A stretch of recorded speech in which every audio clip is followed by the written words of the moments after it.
Hello everyone. I am the storyteller, and tonight I will guide you through a tale that will pull you into the shadows of fear and mystery. Before we begin, please like this video and subscribe to the channel. Tell me, where are you watching from, and what time is it there? Now, settle in, breathe slowly, and prepare to journey into the unsettling unknown. Sleep had abandoned me for 3 long weeks, leaving only the harsh echo of exhaustion, a cruel companion mocking every attempt to find rest. My small studio apartment seemed to shrink each night, its 2 windows facing opposite directions creating a strange tunnel of reflections. When the streetlights hit just right, these reflections stretched endlessly, but what I didn't realize then was that some reflections don't need light to move. The first time it happened, I thought I was losing my mind from sleep deprivation. At exactly 3:17 a.m., standing in the middle of my apartment, I stared at the east-facing window overlooking a dark alley.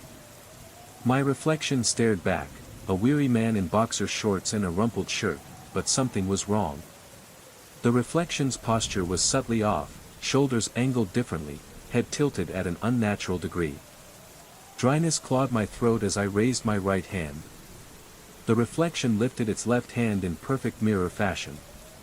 I lowered my arm, relief flooding me, until I saw it. The reflection's other arm stretched slowly and deliberately toward the west-facing window behind me, the one I couldn't see without turning around. It pulled the curtain closed, fabric sliding against the rod with a soft, unmistakably real sound. My heart thundered as I spun toward the west window. The curtain was shut tight, though I had left it open before bed to catch the dawn's first light. Cold sweat beaded my forehead. When I turned back, the reflection mimicked my every expression, confused, trembling, breathing rapidly, but the curtain behind me remained closed. I spent the rest of the night in my desk chair, positioned so I could see both windows. Nothing else stirred. By morning, I told myself it was stress, caffeine, exhaustion, a trick of shadows and light. I opened the west curtain and tried to push the memory away. 5 nights later, the terror returned.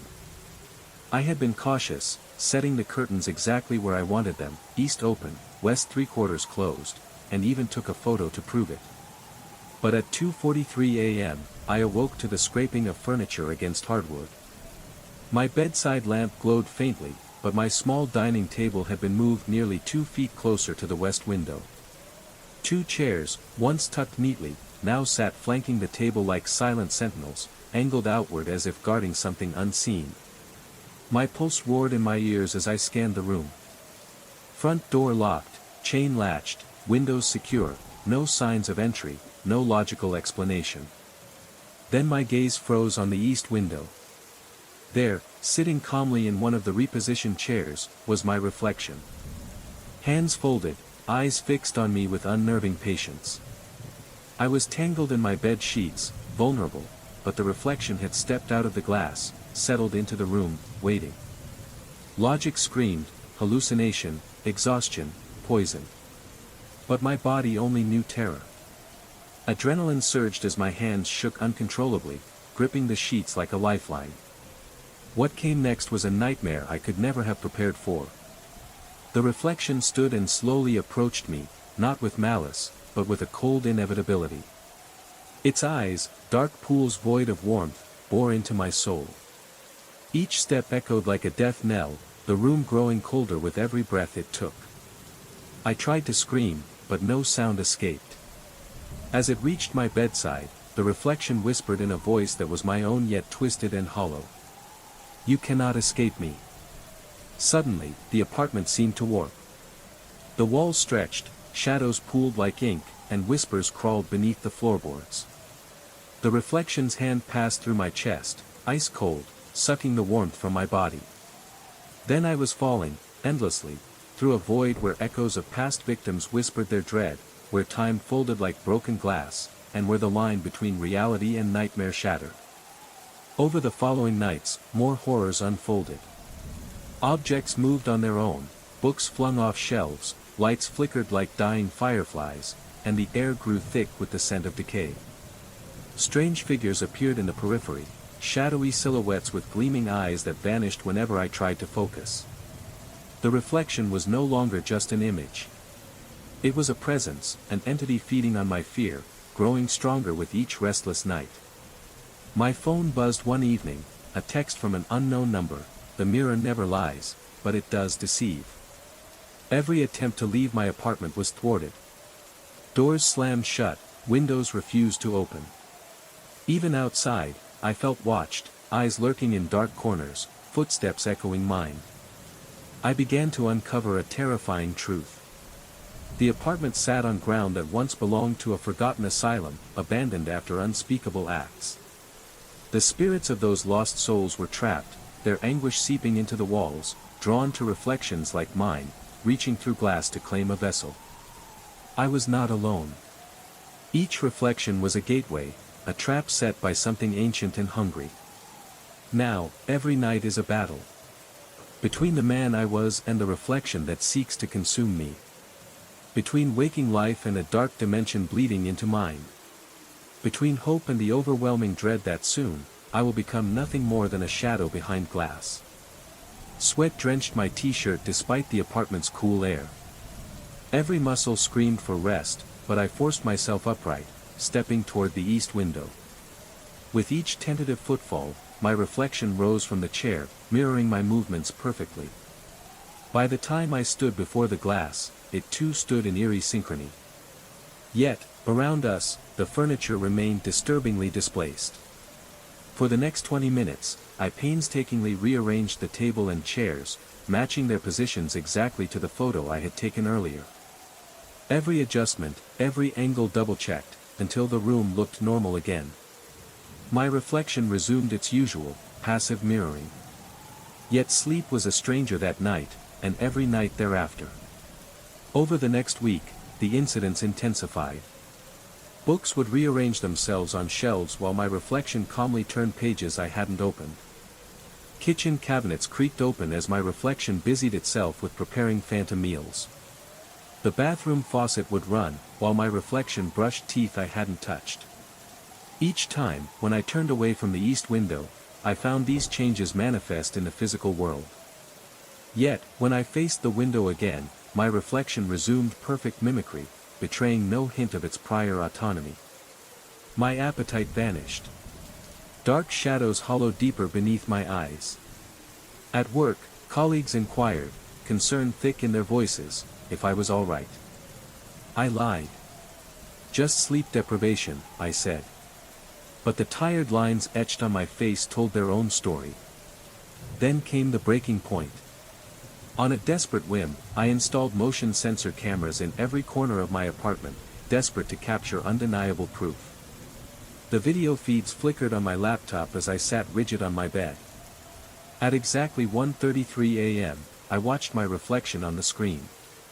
It was moving furniture, shifting tables and chairs, while I sat frozen, physically incapable of movement.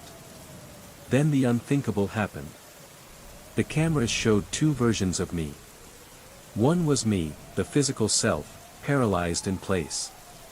The other was my reflection, moving, deliberate, precise, working in seamless coordination to rearrange the apartment into an intricate, maddening labyrinth. Tables blocked doorways, chairs formed barricades, a bookshelf twisted at an angle, sealing off the exit. Yet I felt none of it. My body remained inert, trapped inside itself, breath shallow and constricted, like a cage squeezing tighter with every second. The room spun sickeningly as my mind scrambled to reconcile this impossible reality. Was I hallucinating?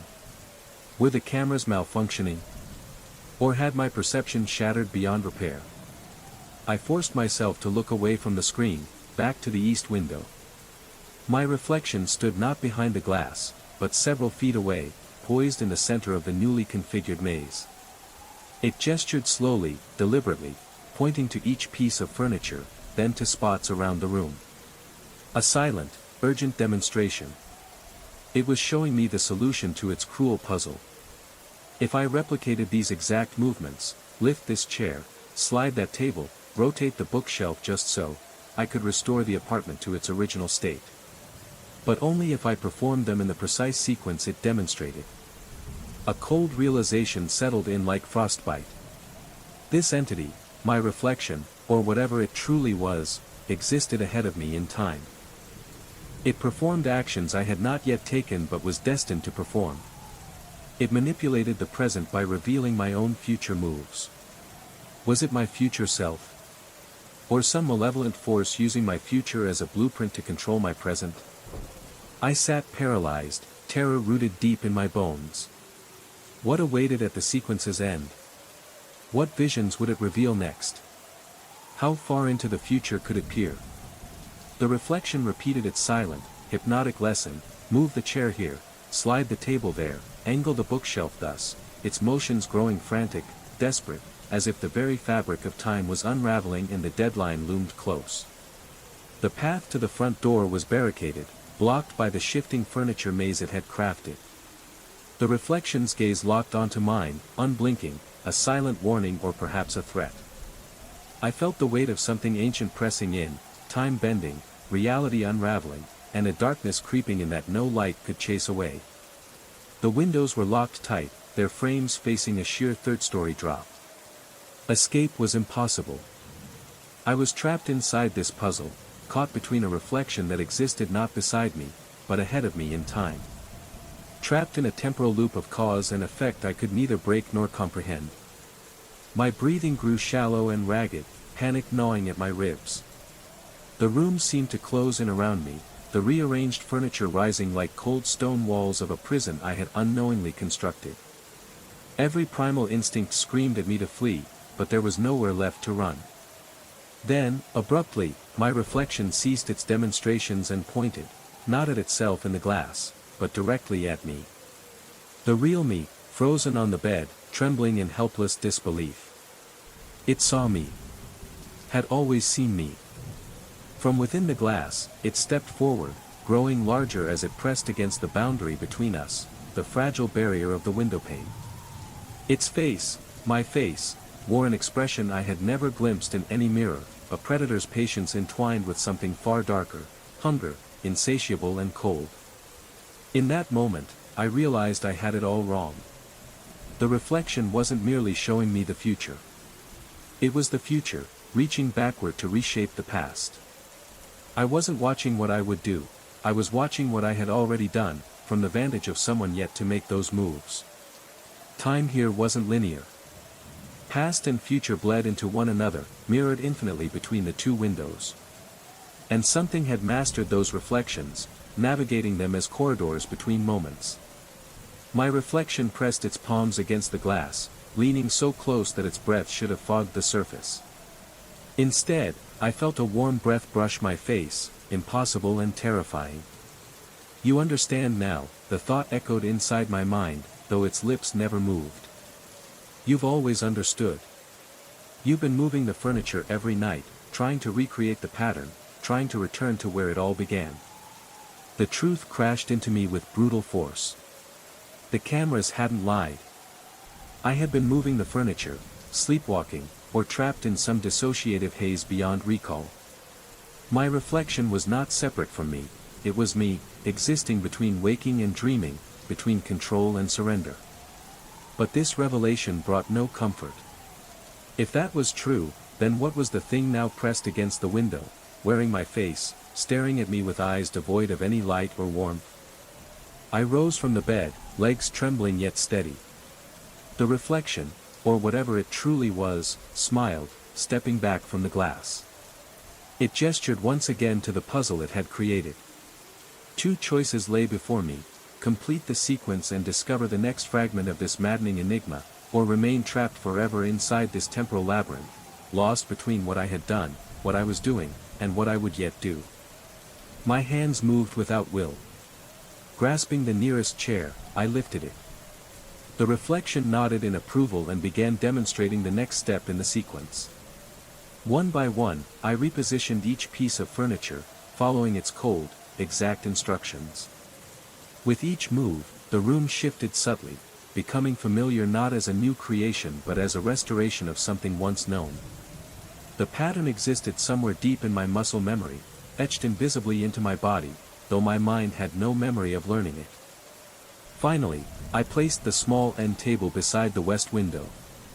Suddenly, the atmosphere thickened, charged with a heavy, electric tension. Without any breeze, both curtains began to move, sliding open on their own to reveal the windows in full. My reflection had vanished from the east window, but appeared now in the west window, standing behind me. No, not behind me, but standing where I had just been. It was showing me my past self, just as it had shown me my future self. The apartment was unstuck in time. Past, present, and future collapsed into a single, unbearable instant where every action I had taken, or would take, played out endlessly, reflected infinitely between those opposing windows. And I understood at last, the puzzle was never about furniture or mirrors. It was a prison of time itself. Would you dare to solve a puzzle that traps you across time? Would you face the reflection that is yourself, and yet not? Tell me, if this were your nightmare, would you move forward or surrender to the darkness? Like, share, and subscribe to walk deeper into the shadows with me. Because some reflections are never meant to be understood. They are meant to consume. Sleep carefully. As the curtains settled fully open, revealing the dark abyss outside the locked windows, an unnatural stillness engulfed the apartment. The air thickened, no longer breathable but heavy, pressing down like a suffocating shroud. From the west window, my reflection, no, the entity wearing my face, stepped forward through the glass as if it were liquid, flowing freely between dimensions. The boundary shattered, and it entered the room with a silence that screamed. It moved with deliberate grace, each step echoing the cold inevitability of fate. Its eyes bore into mine, voids that swallowed light, reflecting endless corridors of darkness. I could no longer distinguish where I ended and it began. "You are trapped," it said again, this time in a voice that was not mine, a distorted echo reverberating through the walls of my mind. "Time is a maze without exit. Each choice you make, each move you mimic, tightens the weave." The room warped. Shadows twisted and coalesced into flickering shapes, faces contorted in silent screams, hands reaching through the walls, whispers curling like smoke around my ears. The apartment was no longer just a physical space but a gateway, a liminal place where reality and nightmare bled into one. I tried to scream, but the sound was swallowed by the dark, as if the room itself denied my existence. The entity approached, raising a hand. I felt a cold touch slide over my skin, seeping into my bones, unraveling memories, blurring the lines of self.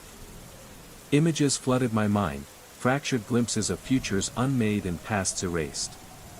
I saw myself walking the endless corridor of reflections, trapped forever in an infinite loop of my own making. "You cannot leave," it whispered, "because you are the architect and the prisoner." Panic consumed me. I stumbled backward, crashing into the barricade of furniture, the maze I had built, yet could never dismantle completely. The path to freedom was a riddle I was doomed to solve again and again, with no promise of salvation.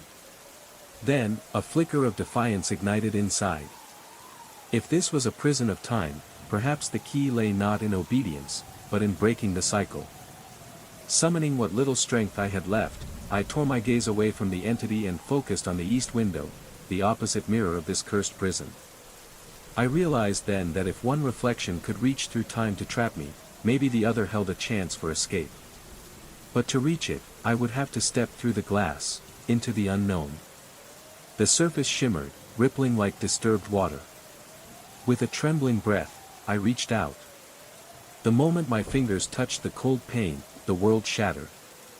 I was pulled into darkness, tumbling through fractured moments, trapped between past and future selves, their faces merging and splitting in a kaleidoscope of fear.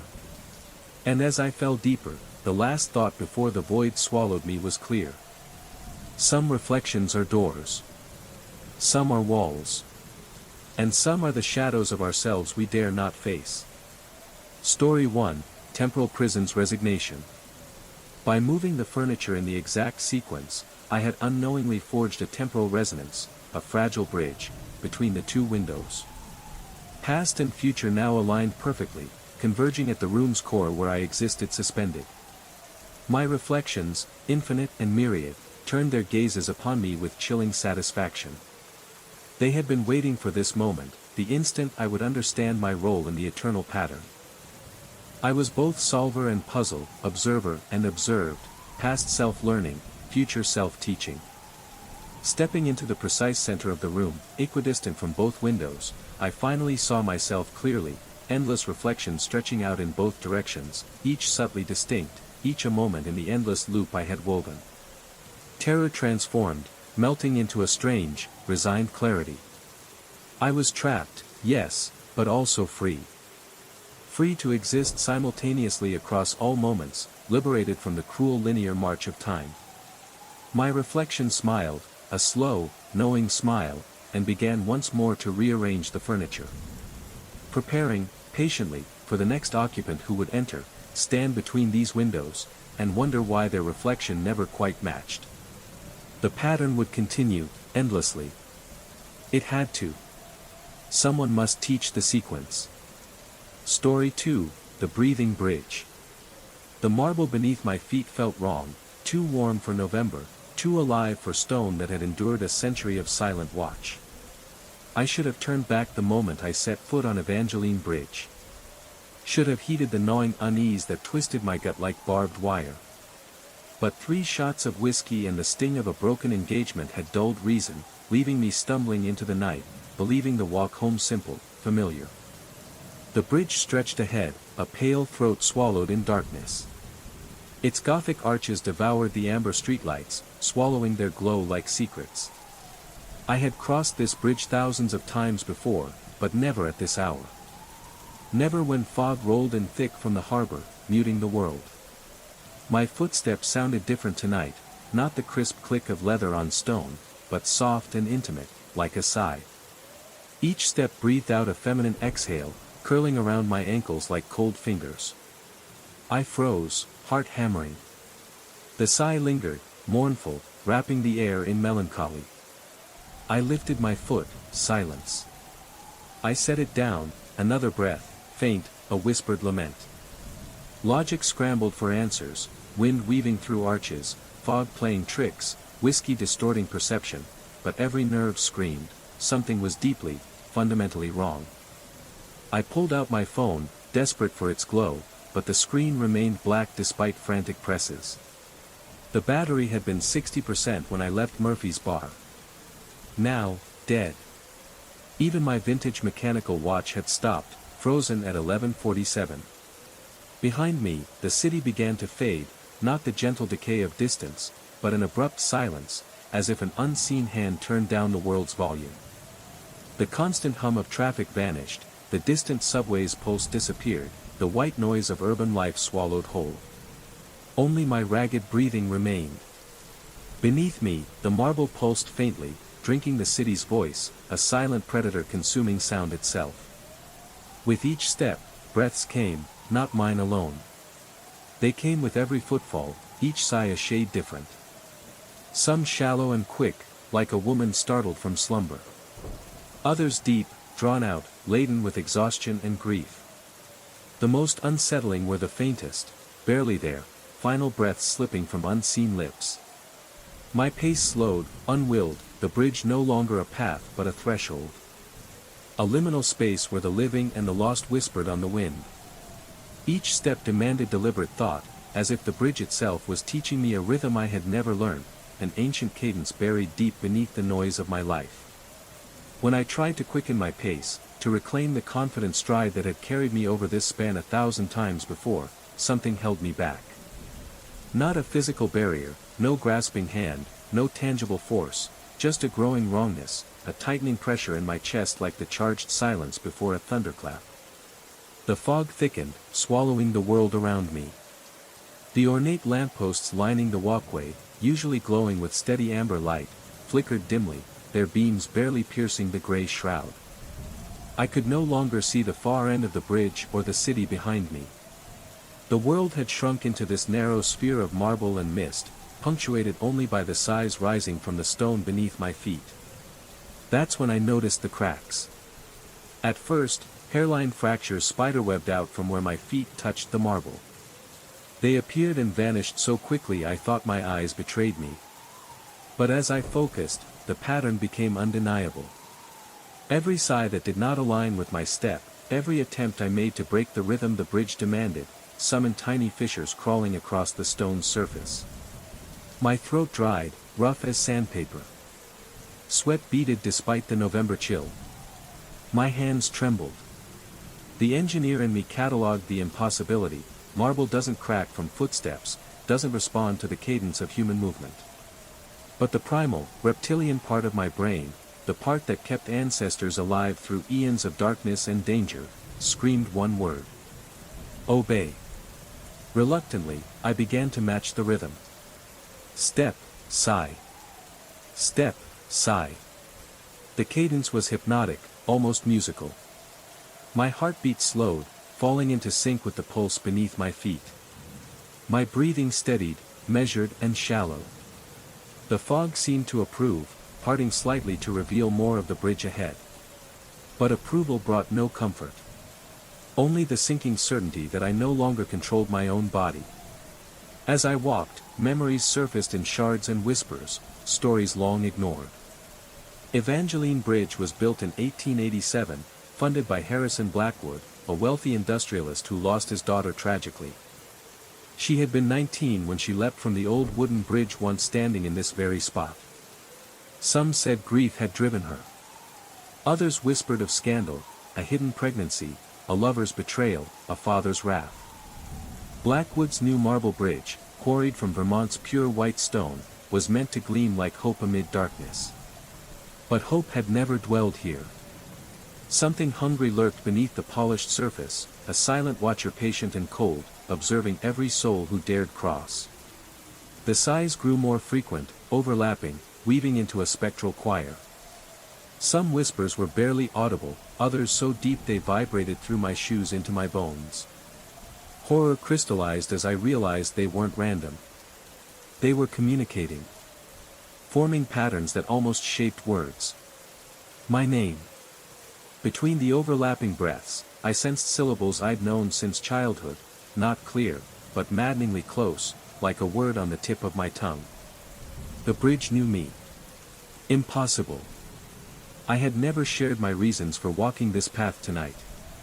Never admitted the fight with Sarah was about more than wedding plans or shattered dreams. Never confessed the truth that drove me to Murphy's bar, the sight of her with another man, the engagement ring I had saved for 2 years, now tossed away in a pawn shop along with scathing words still burning in my mind. The bridge knew my shame. And it was hungry. The humiliation that had gnawed at me, the raw ache that made me want to vanish into the fog and never return, it was laid bare beneath the whispering sighs of the bridge. Yet, oddly, part of me had longed for this, a supernatural encounter, something visceral and dramatic enough to distract from the mundane agony of betrayal by someone I had trusted utterly. But as the sighs shaped themselves around my name, twisting and curling like spectral fingers, I began to realize, the bridge knew everything. Every secret I buried deep. Every moment of weakness I had tried to hide. Every time I stood on the edge of oblivion, wondering what might happen if I simply let go. Beneath my feet, the marble had warmed to an almost feverish heat. Steam rose where my shoes touched the stone, mingling with the thick fog into small, ghostly clouds. The cracks, those fragile fissures, spread wider now, like frozen lightning etched into the ancient surface. I glanced over my shoulder and saw the path I'd carved, a spiderweb of hairline fractures marking my passage, slowly undoing the bridge that had endured over a century. Panic surged. I tried to run. The moment I broke the rhythm, stepping out of sync, the sighs twisted into screams. Not sounds I could hear, but a terror that bypassed ears entirely, clawing straight into the primal depths of my mind, a nightmare's scream felt in the marrow of my bones. The cracks widened, glowing faintly with an eerie, pale light. I stumbled, heart pounding, but forced myself back into the measured pace the bridge demanded. Instantly, the scream ceased, the fissures sealed as if the stone itself healed in response. Yet the fog thickened, pressing in, heavier now, and I sensed a vast, patient presence turning its gaze upon me anew. Then the terrible truth unfolded. This was no mere haunting. The bridge wasn't possessed by Evangeline Blackwood's spirit, or any tortured soul. It was something far older, and far darker. A living structure, soaked not only in sound but in the psychic weight of every despairing heart that had ever crossed its span. How many others had walked this bridge consumed by sorrow? How many had peered over the railing, staring into the abyss below, wrestling with the same terrible temptation that gripped me tonight? Built as a monument to grief and suicide, funded by heartbreak and loss, the bridge had drunk deeply of suffering for generations, growing stronger, hungrier with every shattered soul. And now, it hungered for mine. The sighs synchronized perfectly with my heartbeat, weaving a rhythm that bypassed reason and spoke directly to some ancient, primal part of me. My legs moved of their own accord, carrying me toward the bridge's center where the fog pulsed thickest, and the marble seemed to breathe with an unholy life. Part of me fought, screaming for escape, longing to run back to the rational world I had abandoned. But a larger, darker part whispered in cold certainty, this was where I belonged. I had been walking toward this moment long before Sarah's betrayal, before the engagement's end, before I ever knew the bridge existed. Beneath my feet, the marble flamed hotter still, burning through my shoes, tendrils of steam curling like spectral snakes around my ankles. The sighs became a constant murmur, a whispered conversation in a language just beyond comprehension. They spoke of loneliness, betrayal, love reduced to ash, dreams ground into dust. Of the peace that waits beneath dark waters. Of the silence after the final breath. But then, unexpectedly, they spoke of something else. A choice. As I reached what I felt was the heart of the bridge, the fog parted, just enough, to reveal the ornate railing separating the walkway from the dizzying drop to the harbor below. The ironwork was intricate and alive, twisted roses and thorny vines seeming to writhe faintly in the flickering lamplight, as if breathing with their own secret will. At the base of each ornate post, embedded into the marble itself, were small plaques, names and dates etched like silent memorials to the bridge's other visitors. Those who had been given no choice. No chance. But I was being offered something different. The sighs had coalesced into a single sustained note, a haunting vibration rising from the stone beneath my feet, resonating through my body like a tuning fork struck against bone.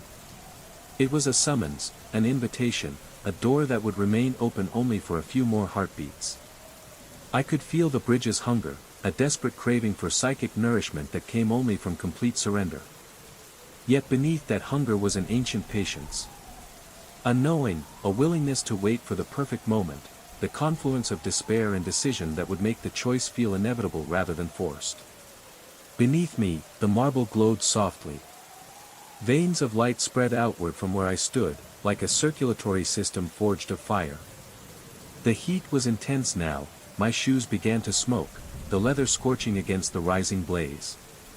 Seconds remained before the stone would burn through flesh.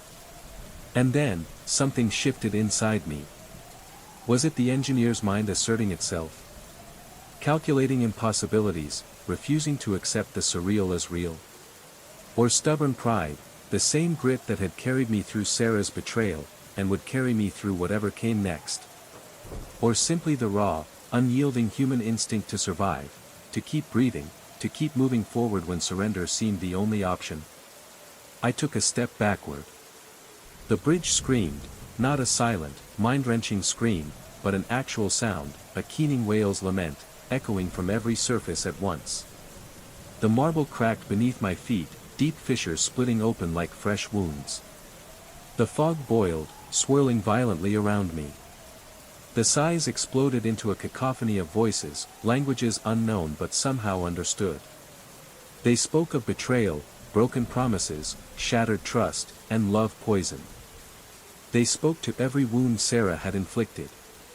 Every moment of humiliation and rage I carried across this cursed span.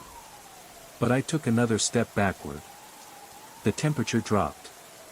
The marble's glow faded.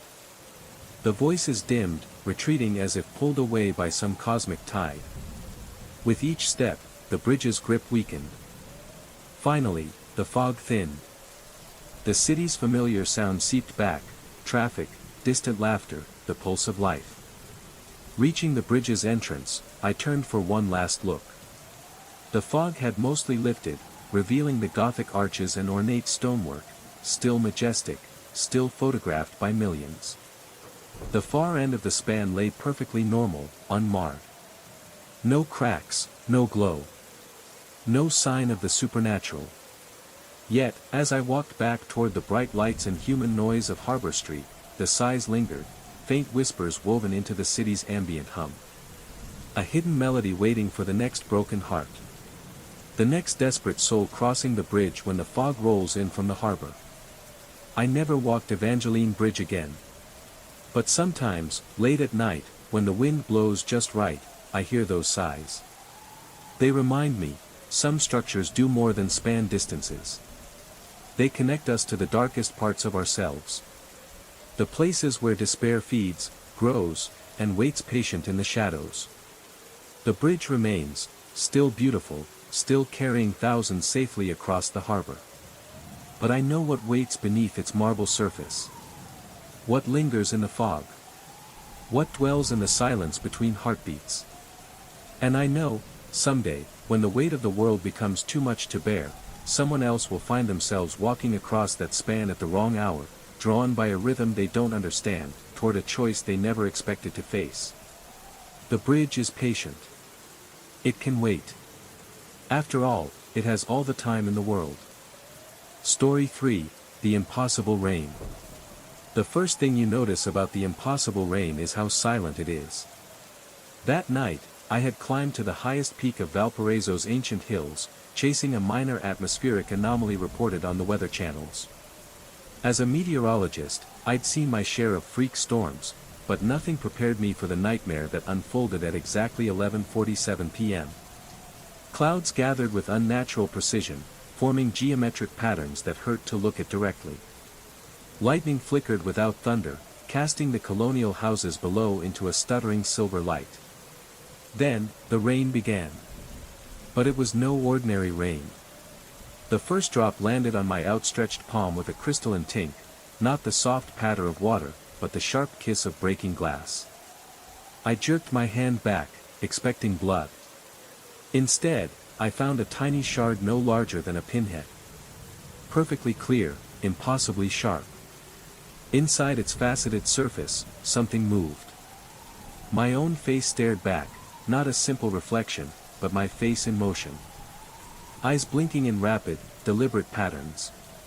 3 quick blinks. 3 slow blinks. 3 quick again. SOS. Morse code repeated with desperate urgency. The tiny mouth moved silently, as if screaming without sound. My heart hammered against my ribs as more drops fell around me, each striking the cobblestones with the same crystalline chime. Hundreds of glass fragments scattered across the narrow street. In every shard, my reflection blinked that frantic message. The pattern varied, long, short, long, rapid staccato bursts, but always the same desperate plea of someone drowning in silence. The rational part of my mind, the part trained to analyze weather, scrambled for explanations, hallucinations from altitude and exhaustion, an optical illusion caused by strange atmospheric pressure. Mass hysteria. Yet I was alone on this windswept hilltop, the sleeping city below like a blanket of dying stars. But reason crumbled as the storm intensified. Glass rain fell harder, carpeting the street in a glittering minefield of terrified expressions. Each shard caught the faint light and threw it back in Morse code patterns, growing more complex, more urgent. Kneeling among the shards, my knees trembling, not just from cold but from a deeper primal fear clawing at my skull, I saw faces too detailed to be mere reflections. I could see the individual stubble on my cheek, the tiny scar above my left eyebrow from childhood. The pupils dilated with real-time fear. But these faces were not quite right. Older, more haggard. Lines of exhaustion I did not remember earning. Eyes holding terrible knowledge I did not possess. One shard near my foot blinked a longer message. Dash dash dot dot dot dot dash dash. I translated automatically, mind struggling against the impossible. Help me. The words echoed inside my head as if spoken aloud. Help me. But who was asking? From where? I forced myself to stand, glass crunching under my boots, and pulled out my phone to record the phenomenon. The screen showed only normal rain, heavy drops striking pavement. Nothing more.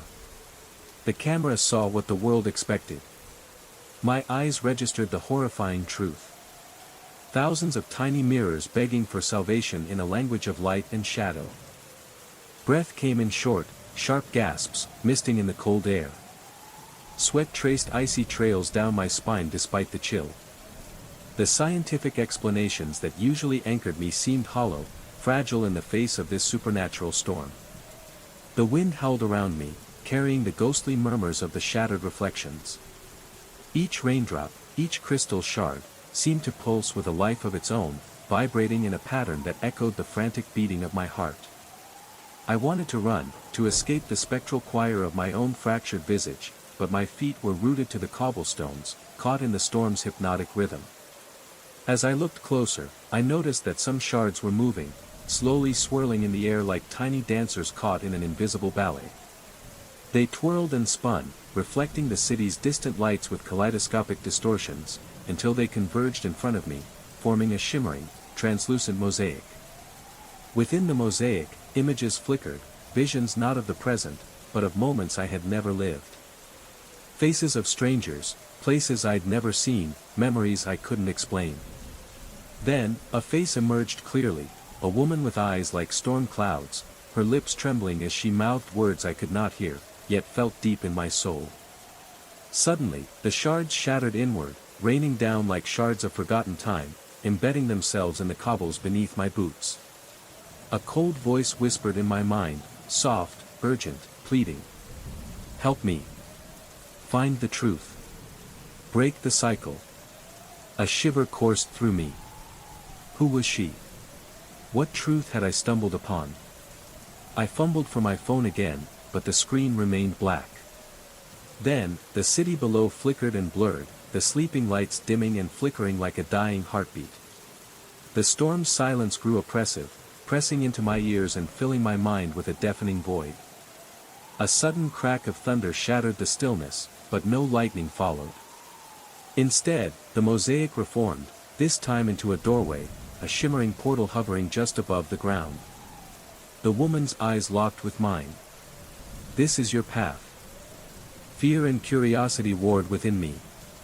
Could I step through and uncover the secrets buried beneath this impossible rain? Or was I destined to become another fragment in the storm's endless chorus? Stress hallucinations didn't come with their own Morse code. Altitude sickness didn't produce consistent visual artifacts that responded to your gaze, and they certainly didn't leave physical evidence. I bent down carefully, picking up one of the larger shards. Holding it aloft to the faint city light filtering up from below, I stared. The reflection inside moved independently of my own motions, its mouth opening and closing in silent, urgent words I couldn't quite decipher. But then something else caught my eye. Behind my reflected self, deeper within the glass's depths, movement stirred. Another figure stood there, barely visible, reaching toward my reflection with desperate, trembling hands. The face was obscured, shadowed, but its posture screamed of profound terror and urgent need. The glass grew warm in my palm, then hot, burning. I dropped it with a curse, watching it shatter into countless smaller fragments, each one blinking frantically even as it scattered across the stones. The message had changed. It became more complex. Before dawn, comes before they wake, before the walking begins. My mouth went dry, desert parched. They. Who were they? And what happened when they woke?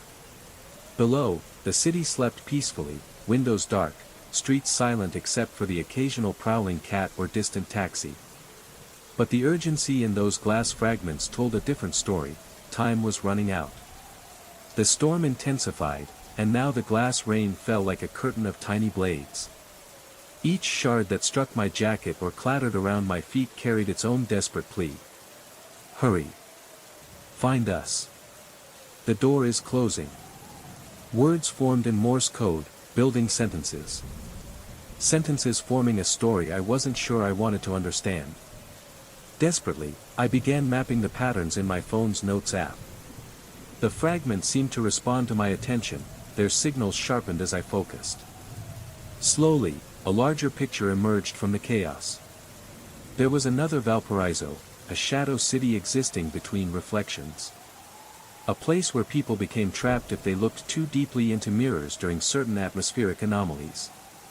The glass rain was their sole attempt to communicate with the waking world. A final, frantic signal across the barrier. And their time was nearly up. The reflection was specific: before dawn, before the city awoke, before ordinary footsteps shattered the fragile shards. Every footstep now threatened to sever the last fragile threads, imprisoning the shadow people deeper in their mirrored prison. My hands shook as I pieced together the larger message.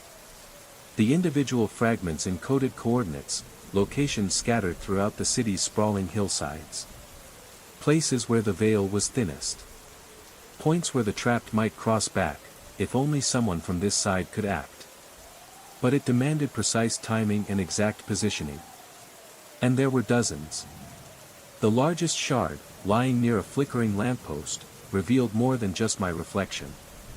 It showed an entire scene. I saw myself, from behind, kneeling among the shattered glass, phone in hand. But in this mirror world, dozens of shadowy figures surrounded me, their translucent hands reaching through the glass, faces etched with desperate hope.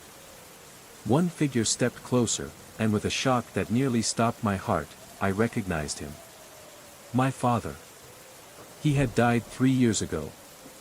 But here he stood, young, solid, more real than any ghost should be.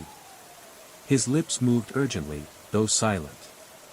And yet, I understood. In dreams or nightmares, clarity pierces sound. He told me about the storm 7 years prior, the one that claimed him during a research expedition here. How he'd been studying bizarre weather patterns when the glass rain began. His face flickered in the glass, eyes pleading. The storm was no accident. It was a rupture, a tear between worlds. That glass rain was the first sign. A signal. A warning. He had been drawn here by his own curiosity, tracking atmospheric anomalies, unaware he was stepping into a threshold between reality and something far older, far darker. The storm had fractured the veil, allowing those trapped in the shadow city, the lost, the forgotten, to reach out. But the barrier was weakening. And now the shadows were restless. My father's image shifted, fading, replaced by flickering scenes, silent screams echoing through narrow alleys, faces pressed against glass, hands clawing at impossibly thin walls. He begged me to listen, to find the points where the veil thinned, to act before dawn. To open the doors and free those trapped between worlds. But there was a cost. A sacrifice.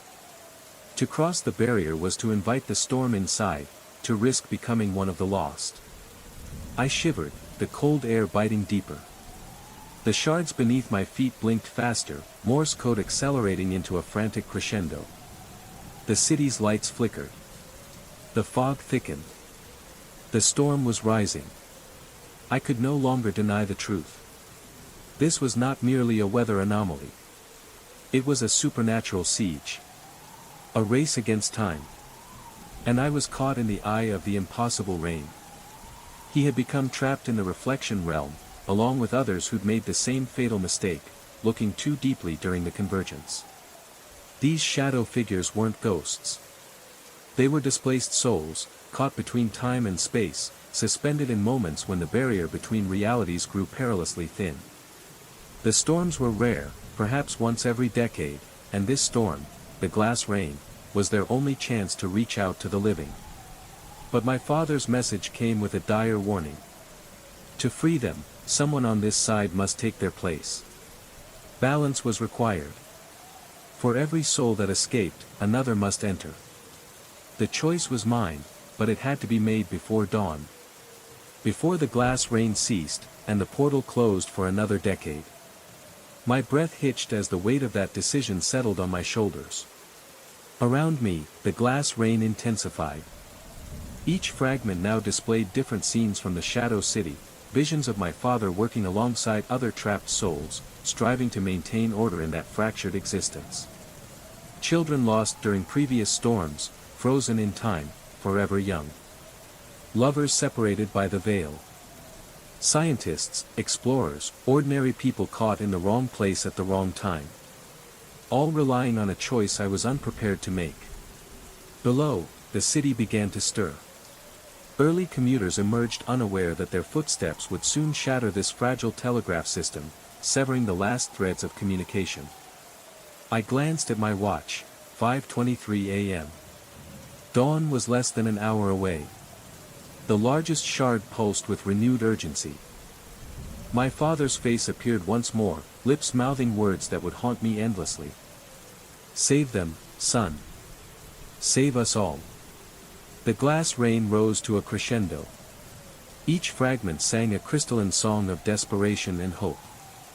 Within their silvered depths, I saw not just faces, but entire lives interrupted. Worlds of experience trapped in the briefest sliver between seconds. I stood among that field of shattered sky, feeling the crushing weight of choice pressing down like a gathering storm. Valparaiso awakened beneath me, oblivious to the fate of souls balanced on the edge of reality. I finally understood, the most terrifying choice isn't between good and evil. It's between staying safe in the known world, and stepping into the unknown to save others. As dawn's first ray touched the hilltop, I knelt among the shards one final time. Placing my palm on the largest fragment, I made my choice. The reflection smiled back, not with my face, but the faces of everyone I was about to save. And in that moment, as the veil grew thin enough to step through, I realized sometimes the greatest horror isn't what we fear might happen, but what we are capable of choosing when confronted with impossible love. Story 4, The Envelope. The envelope arrived on a Tuesday morning, slipped under my apartment door like a secret whispered in darkness. No postmark. No return address. Just my name, scrawled in burgundy ink on cream-colored paper that felt unnaturally cold beneath my fingertips. Inside was an invitation, matching stationery, a single red stamp marked Members 01. The address, Chamber Street Station, abandoned since subway renovations began 3 years ago. Beneath the formal script, a time was specified, 11:47 p.m. Not midnight. Not 11:45. 11:47. The precision felt deliberate. Calculated. I should have tossed it away. Instead, I found myself tracing the paper's texture, thumb running over embossed letters until my skin burned. That evening, my reflection in the bathroom mirror was different. Not wrong, just delayed. A fraction of a second behind my movements, like a video call plagued by poor connection. When I raised my hand to touch the glass, my mirrored self hesitated.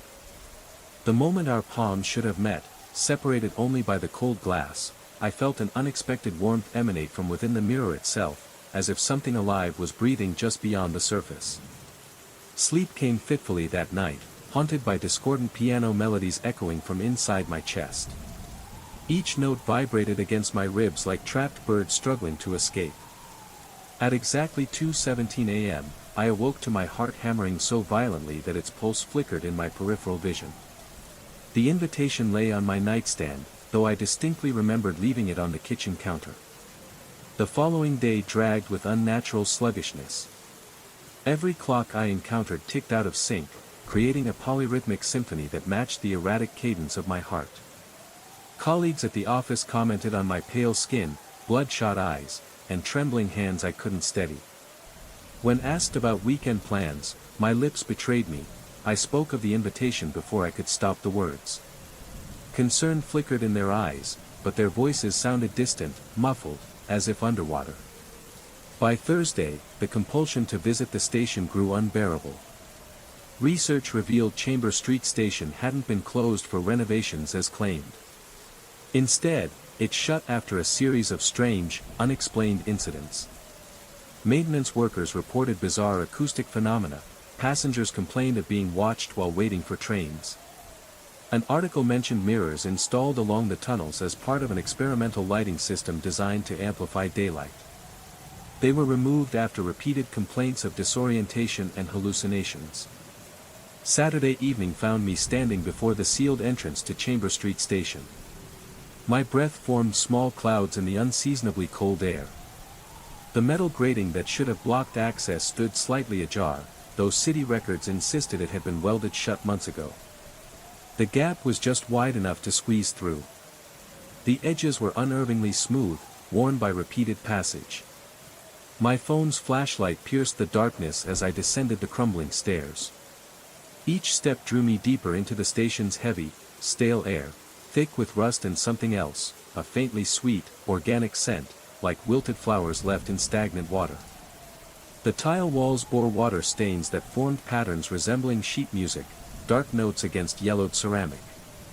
My footsteps echoed oddly, returning at unpredictable intervals, as if bouncing off surfaces that shouldn't exist in the narrow stairwell. The platform opened before me like the gaping maw of some ancient beast. Dust motes danced in my flashlight beam, moving in deliberate, precise formations that defied natural currents. The train tracks stretched into absolute blackness in both directions. Ahead, where the wall should have ended, a rectangular void beckoned, no door, no frame, just an absence, as if the concrete had dissolved. My watch read 11:43 p.m. 4 minutes remained. The passage beyond stretched impossibly long, longer than any blueprint could account for. The walls here were smooth, dark, reflecting my flashlight in unsettling ways that made the tunnel seem to breathe and shift. My heart settled into a strange rhythm, too fast, too regular, like a metronome set to a tempo meant to unnerve.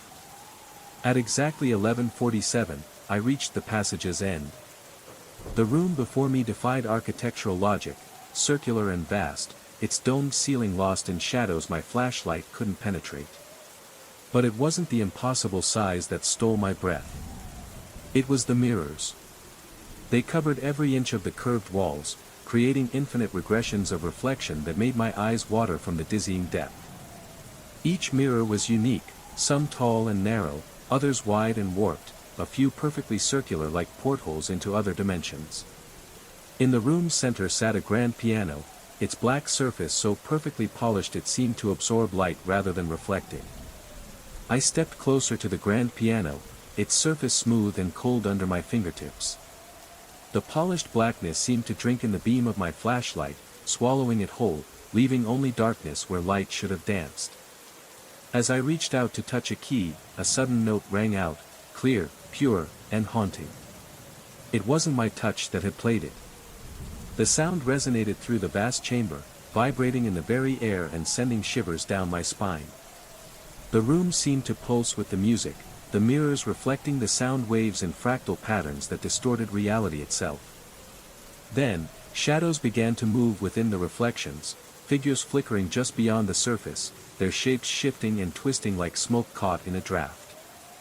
Faces formed briefly, anguished, pleading, before dissolving into the glass. A whisper echoed softly, almost drowned by the resonance of the piano, "Find the keys, unlock the silence." My heart pounded as the piano played another note, this time lower, darker. It was a call, a summons. I knew I had to play, but the melody was unknown, haunting and incomplete. I hesitated, fingers hovering above the keys. Then, from one of the circular mirrors, a porthole to another realm, a face emerged. It was my own, but older, weary, eyes full of warning. A voice filled my mind, clear and urgent, each note unbinds a soul. Play carefully, or all is lost. Suddenly, the air grew colder. The shadows in the mirrors multiplied, swirling like a vortex, threatening to pull me in. I realized this room was a prison, a labyrinth of reflections and memories, where the trapped souls lingered, waiting for release. And the music was the key. As I drew closer, the mirrors revealed their true nature. My reflections no longer mimicked me passively. Each sat at its own grand piano, fingers poised above invisible keys.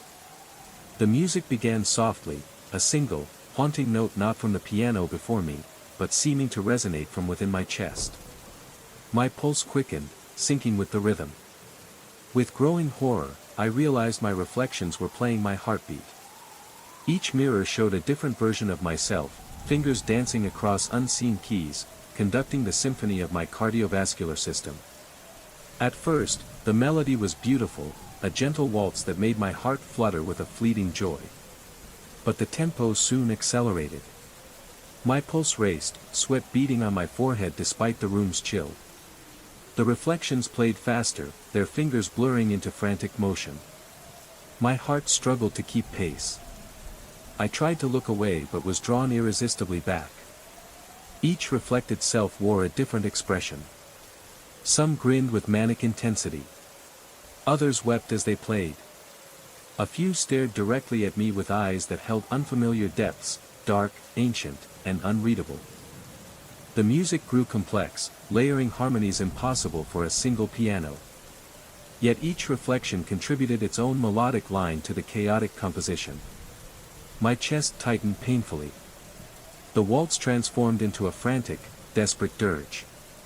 My heart pounded violently against ribs that felt like a cage ready to burst. Copper filled my mouth. The reflections played on, seemingly oblivious to, or perhaps delighting in, my torment. When I summoned strength to turn toward the passage, the mirrors unveiled their cruelest trick. My reflection attempting to leave played discordant, jarring chords. Each harsh note sent stabbing pain through my chest. Every step I took toward the exit was met with a cacophonous crash from invisible pianos. My heart responded with irregular, agonizing contractions. I collapsed to my knees.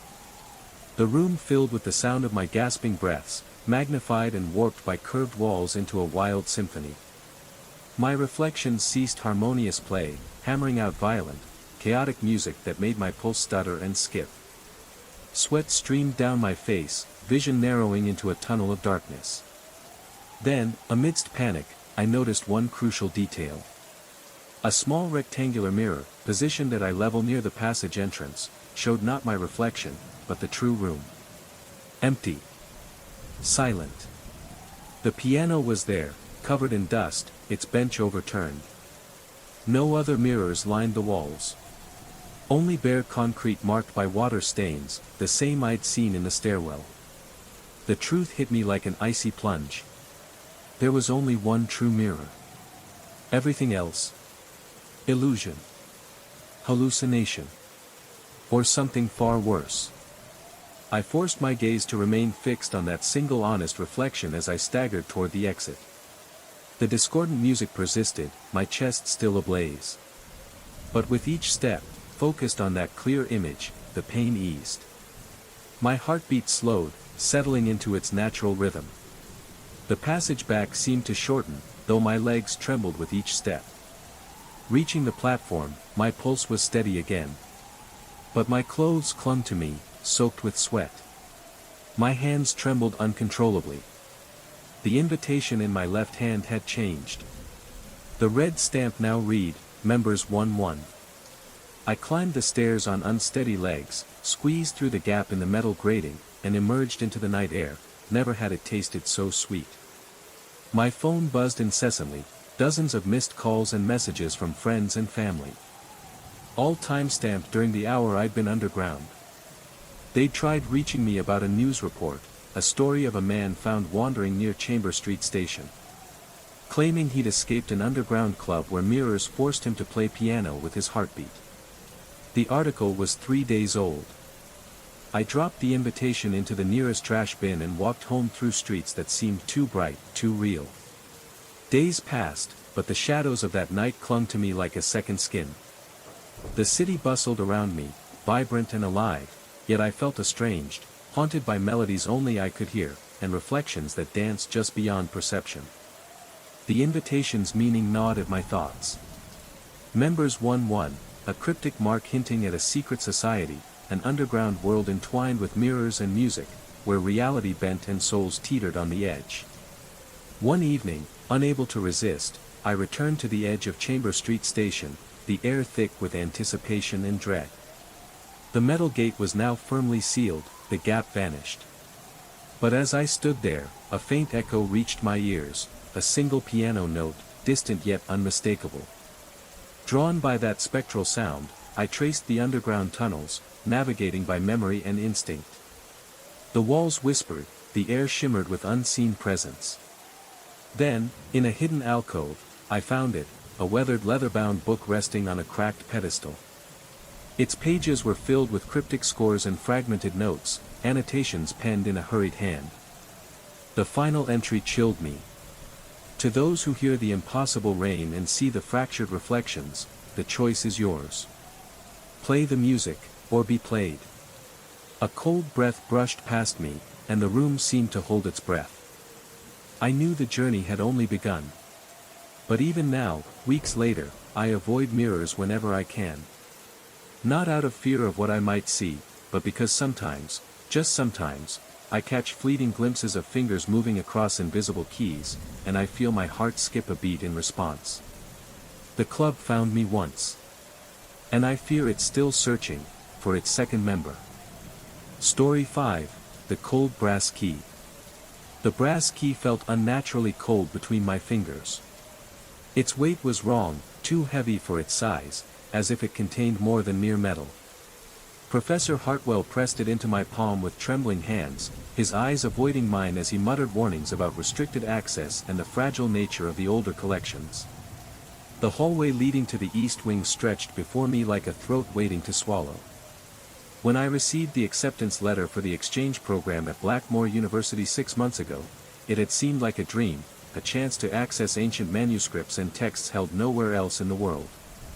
What the brochures didn't mention was how shadows moved independently in the older buildings, or how certain corridors fell eerily silent, even when filled with students. 3 weeks in, Professor Hartwell approached me about a special collection. He said he'd been watching me, observing my dedication and interest in medieval manuscripts. There was a section of the library sealed off for decades, not due to structural damage, but because of the delicate, almost sentient nature of the materials housed there. Only a select few graduate students each year gained access, always under strict supervision. The key turned with surprising ease, as if the lock had been waiting for this exact moment. The door swung open on hinges that should have groaned with rust, but instead whispered like breath through clenched teeth.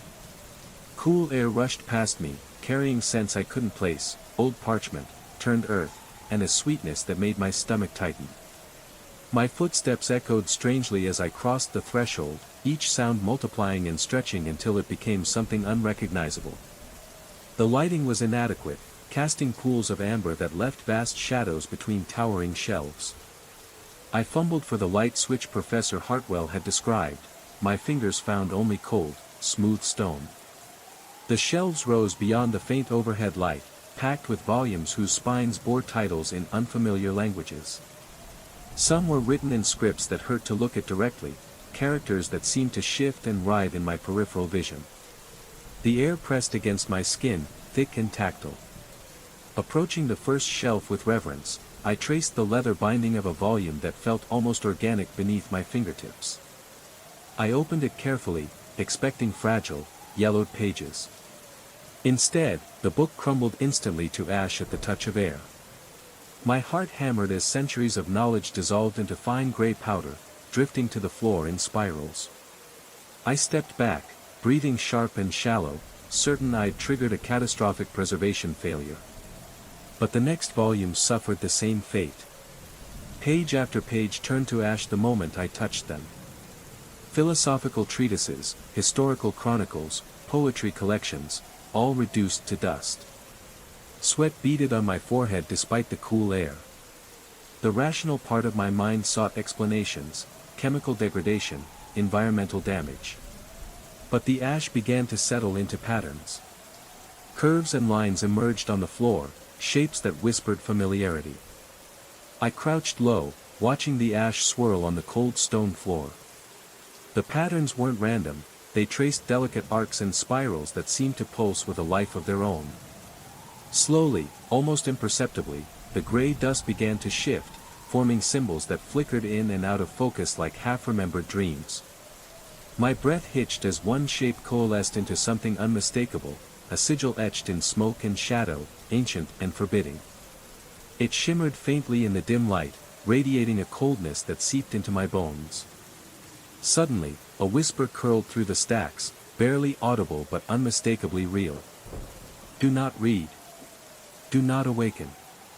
The voice was both distant and intimate, a warning and a plea. My hands trembled, but my eyes remained locked on the sigil.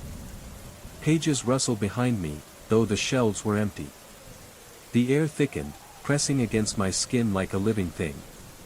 A shadow detached itself from the darkness, a figure draped in tattered robes, face obscured beneath a hood. It spoke without moving its lips, the words flooding my mind. Knowledge is power, but power demands sacrifice. You have crossed the threshold. The collection awakens with you. Panic surged through me. I tried to rise, but my limbs felt heavy, unresponsive. The sigil glowed brighter, casting long, twisting shadows that seemed to reach for me. In that moment, I understood the true nature of this forbidden archive. It was not merely a repository of forgotten texts. It was a trap, a sentient prison for secrets best left buried. And now, I was bound to its will. But as more books crumbled in my hands, the patterns became clearer, more deliberate. Letters emerged from the swirling ash, words forming in ashen script across the stone floor. Please. The words stretched across 3 feet of cold stone, written in perfect cursive. I stared at it until my eyes burned and my breath grew shallow. This couldn't be happening. Ash didn't arrange itself into words. Ancient books didn't dissolve at a touch while leaving behind pleas for help. Despite the rising dread clawing at my instincts, I forced myself deeper into the collection. Volume after volume turned to dust in my trembling hands, the gray powder piling at my feet. The patterns in the ash grew urgent, insistent. Don't stop. Keep looking. Find it. Letters shifted and reformed as I watched, assembling impossible messages with surgical precision. My shirt clung to my back, soaked in cold sweat. My heartbeat echoed through the stone walls, loud and unyielding. I wanted to flee, slam the door behind me and pretend this wing never existed. But something darker compelled me forward. A compulsion not born of curiosity, but necessity. Then I found it. Alone on a high shelf rested a book, unremarkable, except that it remained intact. Its deep burgundy leather binding was worn smooth by countless hands. No title graced its spine. My shaking fingers reached for it, expecting dust. Instead, it opened smoothly, pages solid beneath my touch. The first page bore a title. The Index of Lives Unlived. Below, in precise calligraphy, was a single name. Marcus Thorne. My name. My vision blurred, black spots danced at the edges. Impossible. This book had sat here for centuries, yet it bore my name in the same formal script. I flipped frantically through the pages. Each described a life, my life, yet twisted, unrecognizable. The book said I'd grown up in Millbrook, a small town with tree-lined streets. My father a carpenter, my mother a teacher. But I knew my real past, the city, an accountant father, a nurse mother. The book chronicled childhood friends I never knew. Schools I never attended. Experiences both foreign and hauntingly familiar. I tried to close it, to escape the impossible contradiction. But my hands defied me, turning pages of a life not mine, yet somehow mine. Memories flooded and shifted, like ice melting beneath warm water. I glimpsed Millbrook's quiet streets, smelled sawdust in my father's workshop. Heard my mother's voice as she helped with homework. And yet, my real memories stood firm, the city, my parents, my truth. 2 histories collided in my mind, a disorienting double vision. My head throbbed painfully. The very foundation of my identity felt unraveling. Beneath me, the ash had formed new words. Don't stop now. You're so close. My hands turned pages without will. With each section, my true memories grew hazy, like trying to grasp a dream fading with dawn. The book detailed my teenage years, baseball games at Millbrook High, a first kiss under an old oak, graduation day with the whole town celebrating. None of it had happened. Yet I remembered every moment with crystal clarity. Desperation clawed at me. I focused on what I knew to be real. I clenched the book tightly, as if holding on to it could anchor my slipping sense of self. But the pages blurred before my eyes, the ink swirling and reshaping like liquid shadows. The words I had just read began to distort, twisting into unfamiliar scripts that pulsed with an almost hypnotic rhythm. The air around me grew colder, heavy with a suffocating silence. A soft whisper curled through the stacks, a voice both distant and intimate, speaking directly to my mind. "You are becoming part of the story, Marcus. The book writes with your blood now." A chill surged down my spine as the library walls seemed to breathe, the shadows deepening and lengthening, swallowing the weak amber light. I tried to close the book, to shut out the growing madness, but my fingers trembled uncontrollably, gripping it tighter as if it held the only truth left to me. Suddenly, the floor beneath the ash patterns shifted, groaning softly like ancient bones awakening. The sigils burned brighter, casting eerie reflections on the leather-bound volume surrounding me. From the darkness, shapes began to materialize, figures cloaked in tattered robes, their faces obscured, their presence both terrifying and sorrowful. They whispered secrets in tongues I could barely comprehend, words that echoed through my soul. The index claims the lives of those who read it. To understand is to lose yourself. Panic surged. My heartbeat raced, each thump echoing the frantic music from the mirrored chamber in my memory. But the compulsion to read, to know, to uncover the truth, held me prisoner. I realized then that this collection was no mere archive. It was a living entity, a voracious mind feeding on identity and memory. And now, I was its chosen sacrifice. My apartment back home. My real parents. The university I'd attended before coming here on exchange. Those memories felt like fragile photographs left too long in the sun, fading, bleaching away. They were slipping from me, replaced by this elaborate fiction the book was forcing into my mind. The ash whispered across the floor, stirred by no breeze, the air around me unnervingly still. The pattern shifted and reformed, letters and words appearing and vanishing like smoke curling from a dying flame. Almost finished. Just a little more. You'll understand soon. My chest tightened, each breath became a conscious, painful effort. The book described college years I never lived, attending a small liberal arts school I'd never heard of. Majoring in comparative literature. Professors whose faces I now saw with terrifying clarity. Relationships I never had. Achievements I never earned. Failures I never endured. With each page, this fictional life solidified while my true past dimmed. Tears ran down my cheeks, though I didn't remember crying.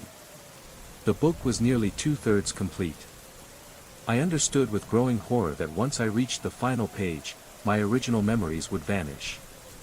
I would become Marcus Thorne of Millbrook, living the life described, never knowing I had been someone else. The ash formed new words, urgent now. Please finish. We've waited so long. You're the only one who can read it. The only one whose name appears in the index. I tried to close the book, throw it, slam it shut, anything to break the spell rewriting my existence. But my body refused. My eyes scanned. My fingers turned pages. My mind absorbed this alternate history as if it were reality. The book chronicled my decision to apply for the exchange program, my acceptance, arrival 3 weeks ago. But in this version, I came for a different reason. Not to study manuscripts, but to find this book. Drawn here by dreams that weren't dreams. Memories of lives I never lived. A compulsion I couldn't name or resist. According to the text, I was part of a long line of readers. Each drawn to the east wing by the same inexplicable pull. Each finding their name in the index. Each reading until their real selves were erased. But unlike the others, I was meant to read until the very end. To complete a cycle that began centuries ago. The ash on the floor swirled frantically. New words flicker.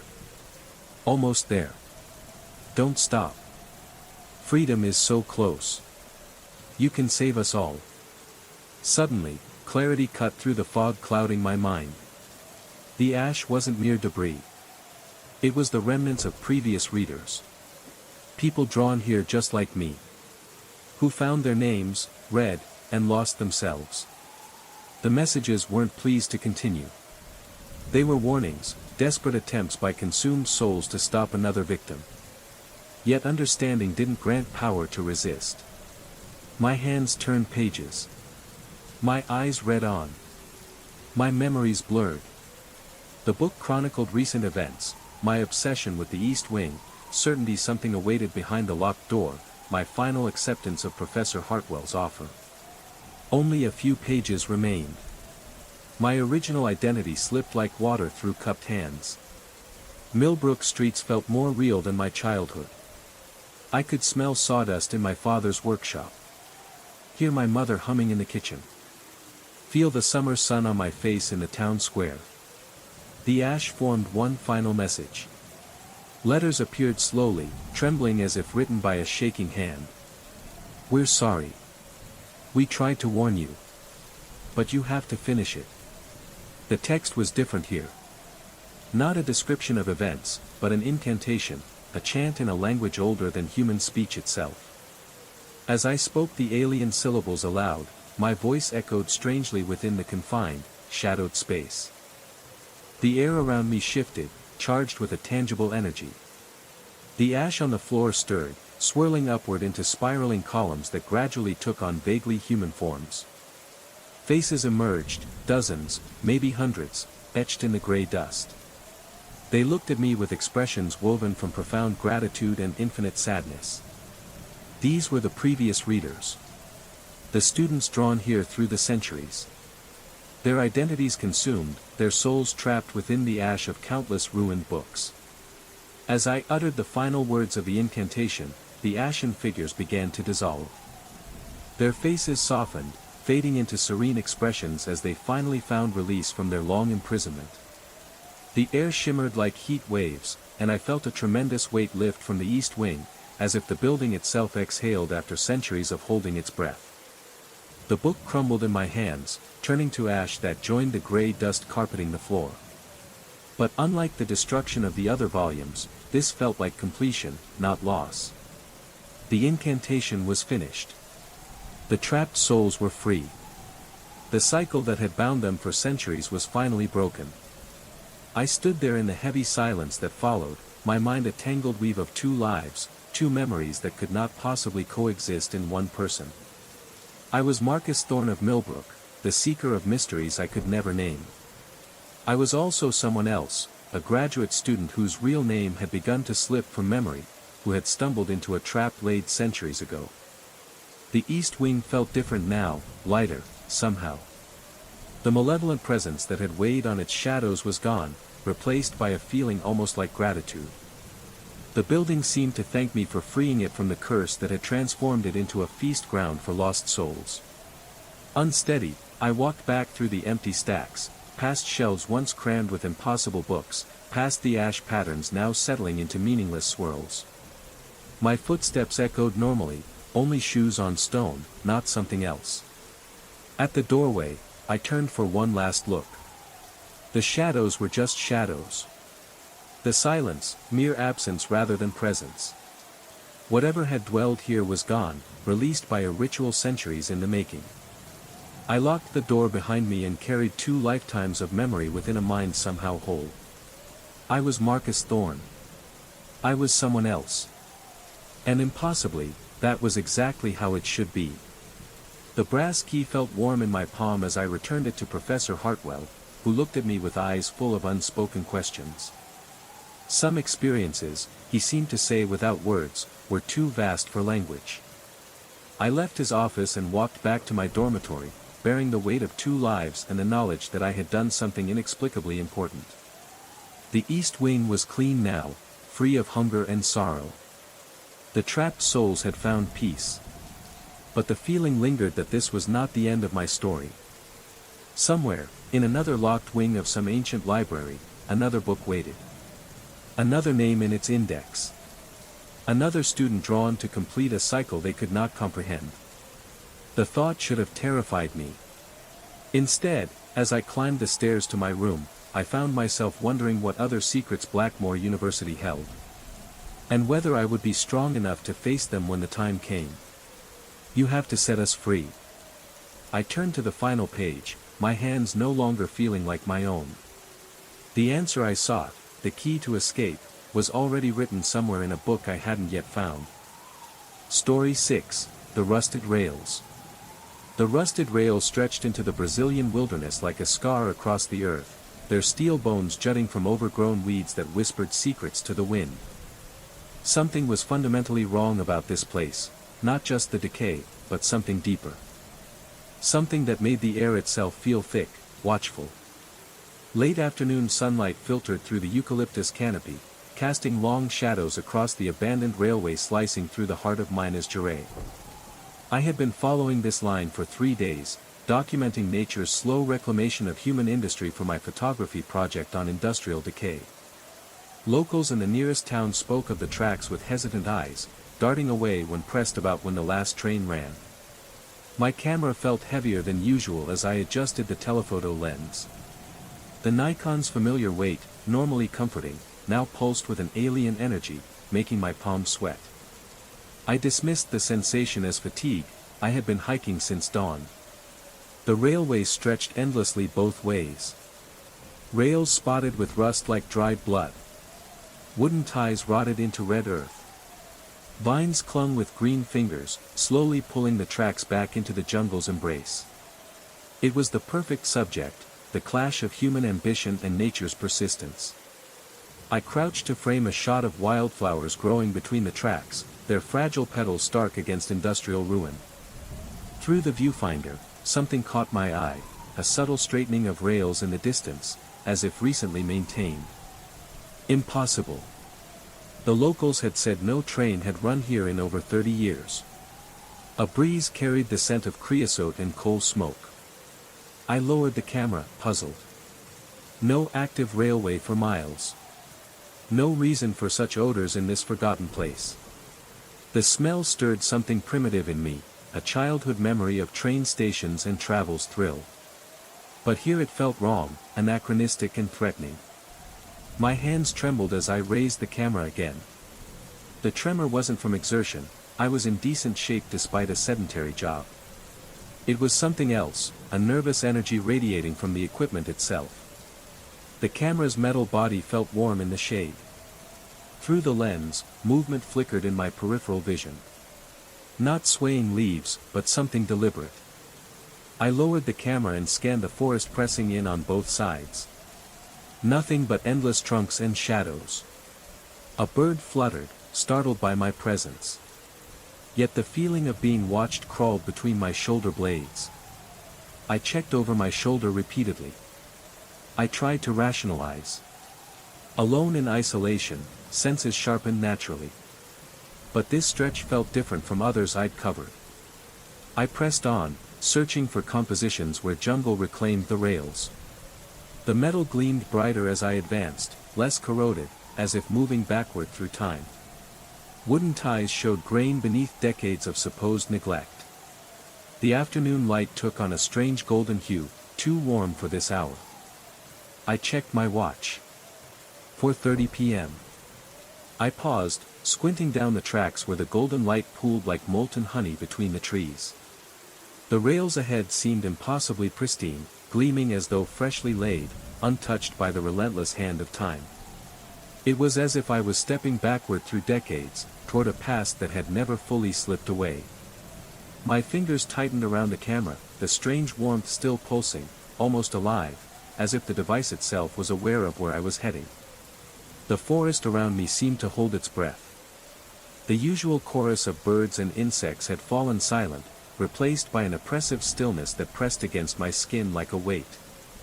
A sudden rustle in the underbrush snapped me to attention.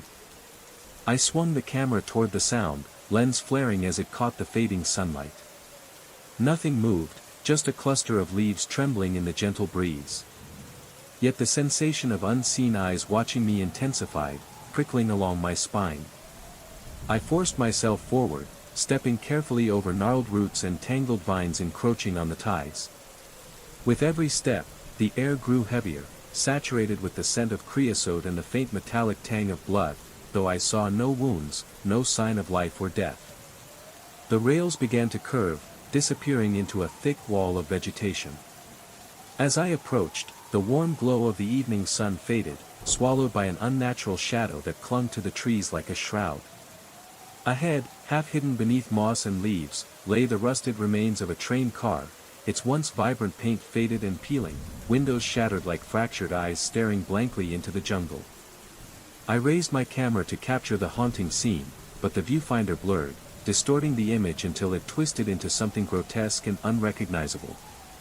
A sudden gust swept through the trees, carrying with it a low, mournful whistle, the sound of a distant train horn, impossibly close yet far beyond the realm of reality. My breath hitched as the ground beneath me trembled faintly, the rails humming with a deep, resonant vibration. I realized then that the decay was a facade, an illusion masking something far older and darker, a presence that watched, waited, and perhaps even beckoned. The weight of the camera in my hands grew unbearable, its warmth now burning, a pulse sinking with my own racing heartbeat. I stood at the threshold of a forgotten world, where time and memory collided, and the rusted rails led not just through the wilderness, but into the very heart of the unknown. The sun should have been dipping toward evening's amber hues, but this light, this unnatural glow, cast shadows sharper and deeper than physics should permit. My camera's light meter jittered wildly, flickering between underexposed and overexposed, unable to settle despite the steady illumination. I tapped the device, irritation prickling my skin, but the erratic behavior persisted. Then I heard it. A low rumble, barely audible but vibrating through the soles of my boots into my bones. I froze, camera halfway to my eye, straining to listen. The sound was mechanical, rhythmic, the unmistakable approach of a locomotive. Impossible. I glanced down at the tracks beneath me. Still rusty. Still choked by weeds. Still abandoned. But the rumbling grew louder, accompanied by metallic clicking, wheels passing over rail joints. Click, clack. Click, clack. An imperfect 4/4 time, growing stronger by the second. My heart hammered. Instinct urged me off the tracks, onto the gravel beside them. Why, I couldn't say. No headlight cut through the trees. No smoke billowed. Yet the sounds intensified. Beneath the rumble rose the hiss of steam. The clank of coupling chains. A deep bass note, a locomotive's horn echoing through the forest. But the rails remained empty, stretching endlessly ahead. My camera vibrated in my hands. At first, I thought it was my trembling. But as the train neared, the vibration sharpened, the metal resonating with an unseen force. The telephoto lens swung wildly, drawn toward the tracks like a compass to magnetic north. I grabbed it, struggling to steady the device. The camera twisted in my grip, fighting me. A mournful whistle split the air overhead. I ducked instinctively, scalp tingling beneath the invisible sound. The whistle faded into an echo, bouncing endlessly between the trees. Then came the wind. Hot and sudden. It whipped around me, swirling leaves at my feet. Coal smoke and heated metal filled the air. Yet the trees stood unmoved. Their branches untouched by this ghostly tempest confined to the railway corridor. The camera's pull increased. The lens extended toward the rails with aching force. My palms burned against the metal, hot as a summer car hood. Inside, electronics clicked and whirred, as if the device sought to capture what my eyes could not see. The approaching roar crescendoed. Steam and steel in full chorus. Yet the tracks lay empty. I pressed against a tree, heart pounding. My mind grappled with the contradiction, sound without sight. Then sparks appeared. Tiny points of electric blue light dancing above the rails.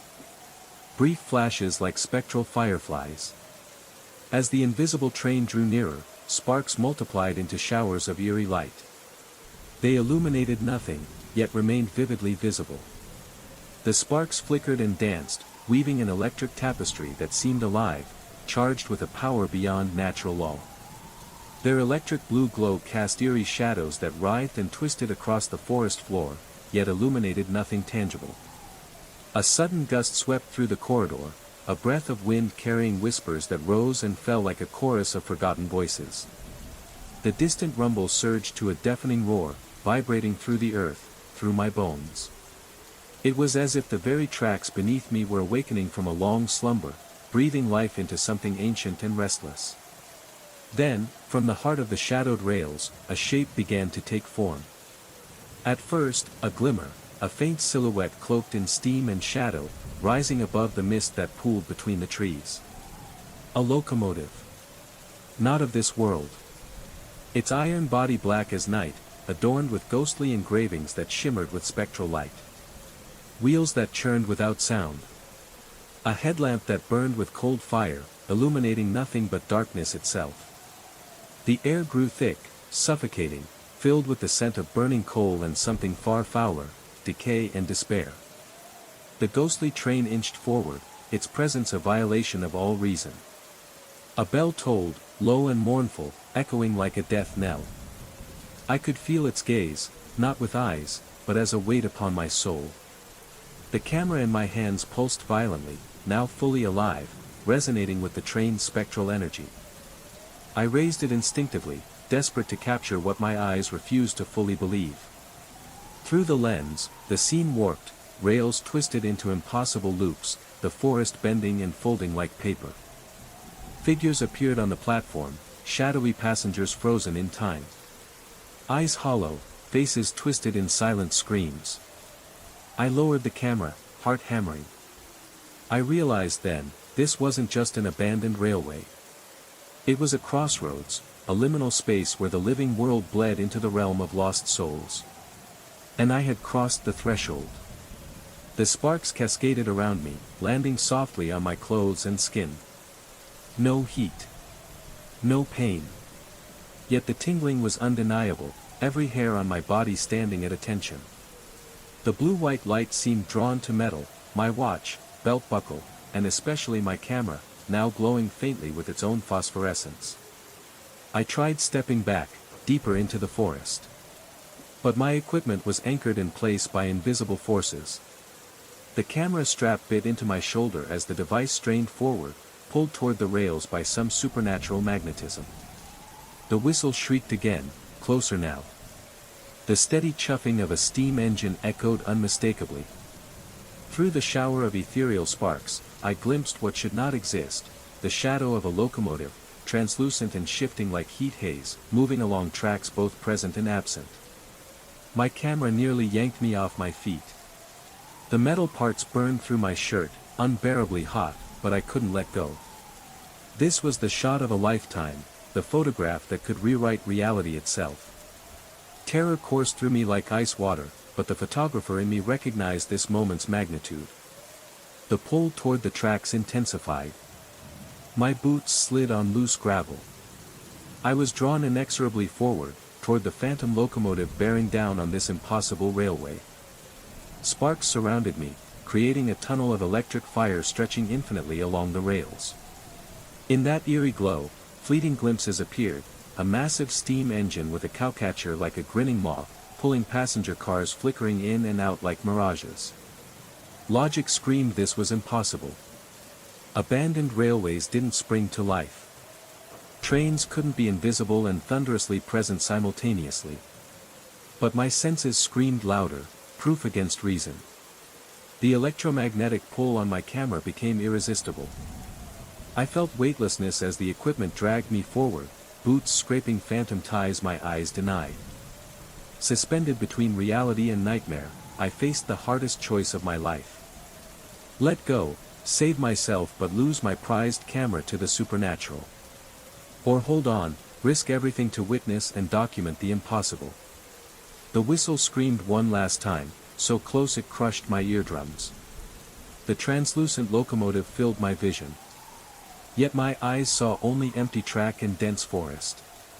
In that crystalline moment of terror and awe, I chose. I let go. The camera flew from my hands like a bird freed from captivity. Its metal body glowed white-hot, tumbling through the spectral sparks. I watched it vanish into the tunnel of electric fire just as the invisible train roared past. Its passage churned a hurricane of superheated air and deafening steel wheels on phantom rails. Then, silence. Complete. Absolute. More profound than any quiet I had known. No birds sang. No insects buzzed. No wind stirred the leaves. Even my heartbeat seemed muffled, the world wrapped in a heavy cocoon.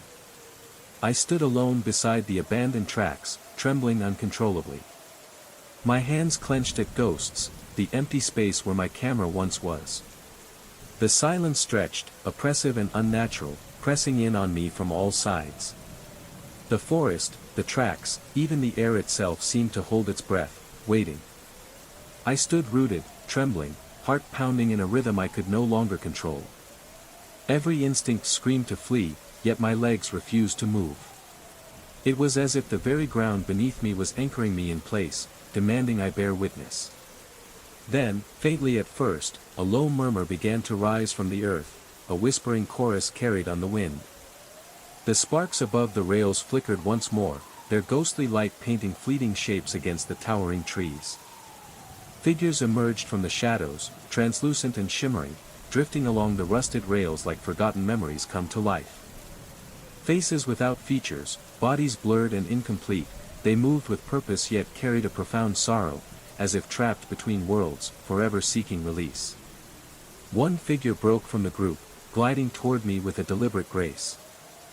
Its presence was both chilling and sorrowful. It reached out a hand, fingers elongated and shimmering with that same ethereal light as the sparks. In its silent gesture, I understood the story of this place. The railway was no mere relic but a threshold, a prison for souls caught between life and death. The phantom train was their passage, but one they could never truly board, cursed to haunt the tracks until freed. As the figure drew closer, the whispers grew louder, transforming into a single, clear plea carried by the wind. "Help us." My breath caught. I realized the impossible was true, this place was alive with the echoes of those lost, and somehow, I was part of their story now. The forest around me seemed to pulse with expectation. I had stepped beyond the veil. The rails stretched away in both directions, rusty and overgrown just as they had been an hour ago. No sparks flickered in the air. No spectral wind stirred the trees or grass. Yet, something had undeniably changed. Looking down, I noticed the weeds growing between the ties were flattened in two parallel lines, as if something heavy, something real, had passed this way. The rust on the rails bore bright scratches in places, metal worn clean by the phantom wheels that had no business rolling through a forgotten stretch of track. In the distance, barely visible in the gathering dusk, lay a small dark object resting quietly on the rails, my camera, returned from the other realm, but forever altered by its journey aboard the ghost train. I approached cautiously, half expecting it to vanish like a mirage. But it was tangible. The metal was cool beneath my fingertips, yet etched with intricate, swirling patterns that seemed to shimmer and shift just beyond the corner of my eye, stopping whenever I looked directly at them. I switched it on, and to my astonishment, it still worked. In fact, better than ever. Its mechanisms operated with a precision that felt almost supernatural. But the photographs it produced were unlike anything I'd ever seen. They revealed shadows with no source, hidden layers of reality invisible to the naked eye. Ghostly figures frozen in time, echoes of places and moments that hovered between worlds. I never returned to that abandoned stretch of railway. Yet sometimes, late at night, developing film in the quiet darkness of my darkroom, I hear it, the distant, mournful whistle of that phantom locomotive, endlessly traversing tracks that exist between what is and what might be. In those moments, staring at the impossible images my transformed camera produces, I understand the truth. I did not escape that day. A part of me remains there, still aboard that spectral train. A silent passenger documenting a world parallel to our own. The whistle calls to me in dreams, in the fragile hours before dawn. It promises answers, revelations about reality's fragile boundaries, truths too terrifying to confront. But I have learned to resist. Because some journeys, once begun, can never truly end. The camera sits on my desk now, its metal surface warm to the touch, still etched with those mysterious patterns that seem to shift whenever no one is watching. It serves as a daily reminder that the world is far stranger than we dare to imagine, that some stories are too dangerous to tell in full. This is as much as I can safely share. The rest remains locked away, buried with the photographs I dare not print. Images of a reality that exists between breath and heartbeat, between waking and sleeping, between the click of the shutter and the moment the image materializes. The phantom train still runs its ghostly route through the heart of Minas Gerais, carrying passengers who made different choices than I did, those who held on when they should have let go. Sometimes I wonder what they see through the windows of those spectral cars, what landscapes unfold beyond the boundary of our mundane world. But I'll never know for certain. Some mysteries are meant to remain unsolved. Some tracks are meant to stay abandoned. At least, in this world. Story 7, The Postcard. The postcard arrived on a Tuesday, slipped between bills and advertisements like a whisper between screams. No postmark. No stamp. Just my name, scrawled across the address line in handwriting that made my stomach clench with recognition, because it was mine. I stood in my kitchen, fluorescent light buzzing overhead like trapped insects, staring at the card in my trembling hands. The image on the front showed a weathered pier stretching into gray, churning water. Seagulls frozen mid-flight above wooden planks sagging under the weight of storms and time. Greetings from Saltmere Bay, curved across the top in faded letters, bleached by decades of salt air. I'd never heard of Saltmere Bay. Never been to any coastal town. The closest I'd come to the ocean was watching documentaries on my laptop while eating takeout in this cramped apartment.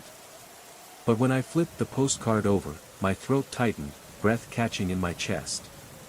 The message was written in my handwriting, not similar, not reminiscent, but identical. Every loop, every curve, every imperfection matched my journals, grocery lists, and hasty notes from late-night phone calls. Having the most incredible time here. The lighthouse keeper told me about the tides, how they reveal things that should stay buried. Tomorrow, I'm going to explore the caves beneath the pier. Can't wait to show you what I find. The water here remembers everything. See you soon. Me. My hands shook so violently the postcard fluttered like a dying moth. The rational part of my mind, the part that paid bills, showed up to work, and maintained the illusion of being a functional adult, scrambled for explanations. A prank. Maybe someone had studied my handwriting, practiced it, perfected it. But who? And why? My co-workers barely knew I existed beyond my cubicle number.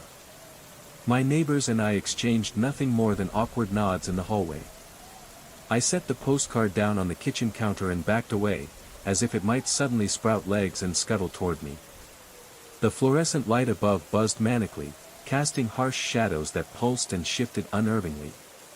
My pulse hammered against my temples, a relentless drumbeat that made thinking difficult. Sleep that night was fractured and strange. Every time I drifted off, I found myself standing on a pier that creaked and swayed beneath my feet.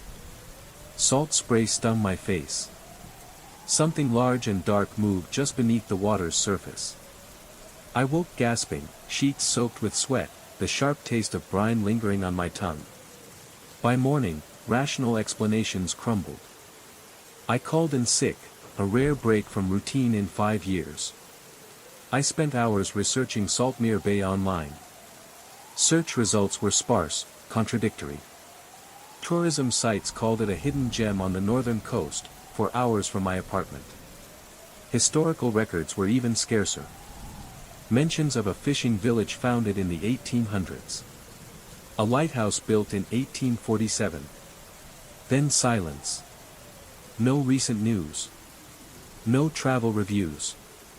No social media posts tagged with its name.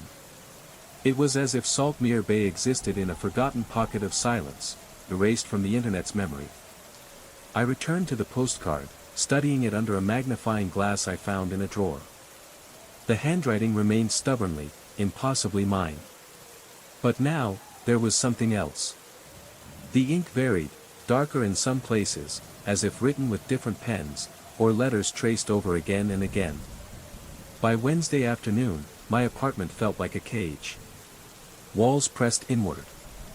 Shadows writhed just beyond the edge of vision. The postcard lodged itself permanently in my mind. Its message repeated like a broken record. The water here remembers everything. What did that mean? What was I supposed to remember? I tried to focus on mundane tasks, doing laundry, cleaning the bathroom, organizing my bookshelf, but my attention kept drifting back to that piece of cardboard on the counter. It exerted a gravitational pull, drawing my gaze no matter where I positioned myself in the apartment. That evening, something changed. I was microwaving a frozen dinner when I noticed it, the first crack. A hairline fracture in the paint above my kitchen sink, so thin I nearly missed it. But as I stared, it grew longer, snaking across the wall like slow-motion lightning. The crack was dark, not the usual white of damaged drywall, but black, as if something had bled through from the other side. My dinner cooled forgotten as I watched. The crack stopped growing, but I felt eyes, watching me from within the narrow fissure. My skin prickled with the sensation of unseen observers.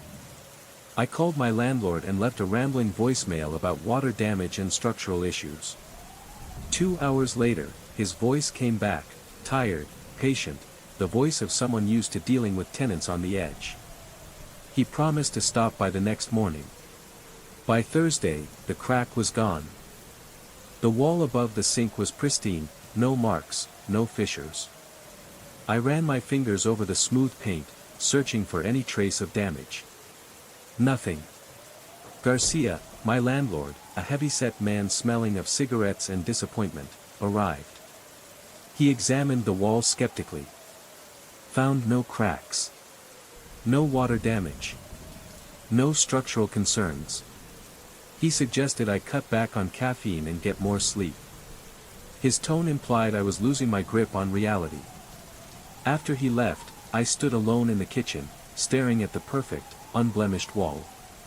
The postcard lay innocently on the counter.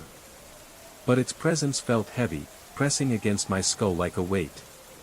2 days had passed since it arrived. If the message was true, if any of this madness was true, I had until tomorrow. But believe what exactly?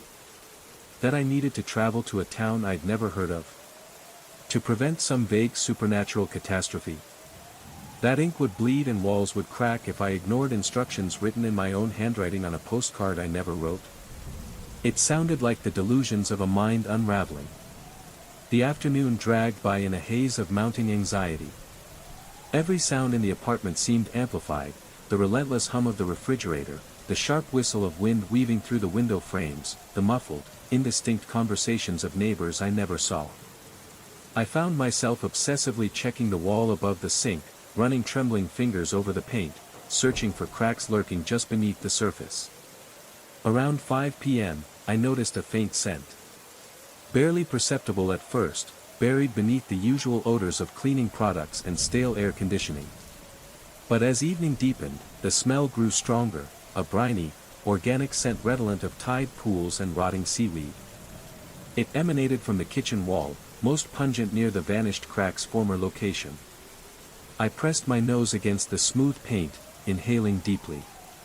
The ocean smell was unmistakable now, so potent it stung my eyes. But how could that be possible? I lived 300 meters from the nearest coast. Night fell like a heavy curtain. With it came the sounds. At first, whispers, soft, indistinct murmurs. Could have been wind sighing through ventilation ducts or neighbors' distant chatter.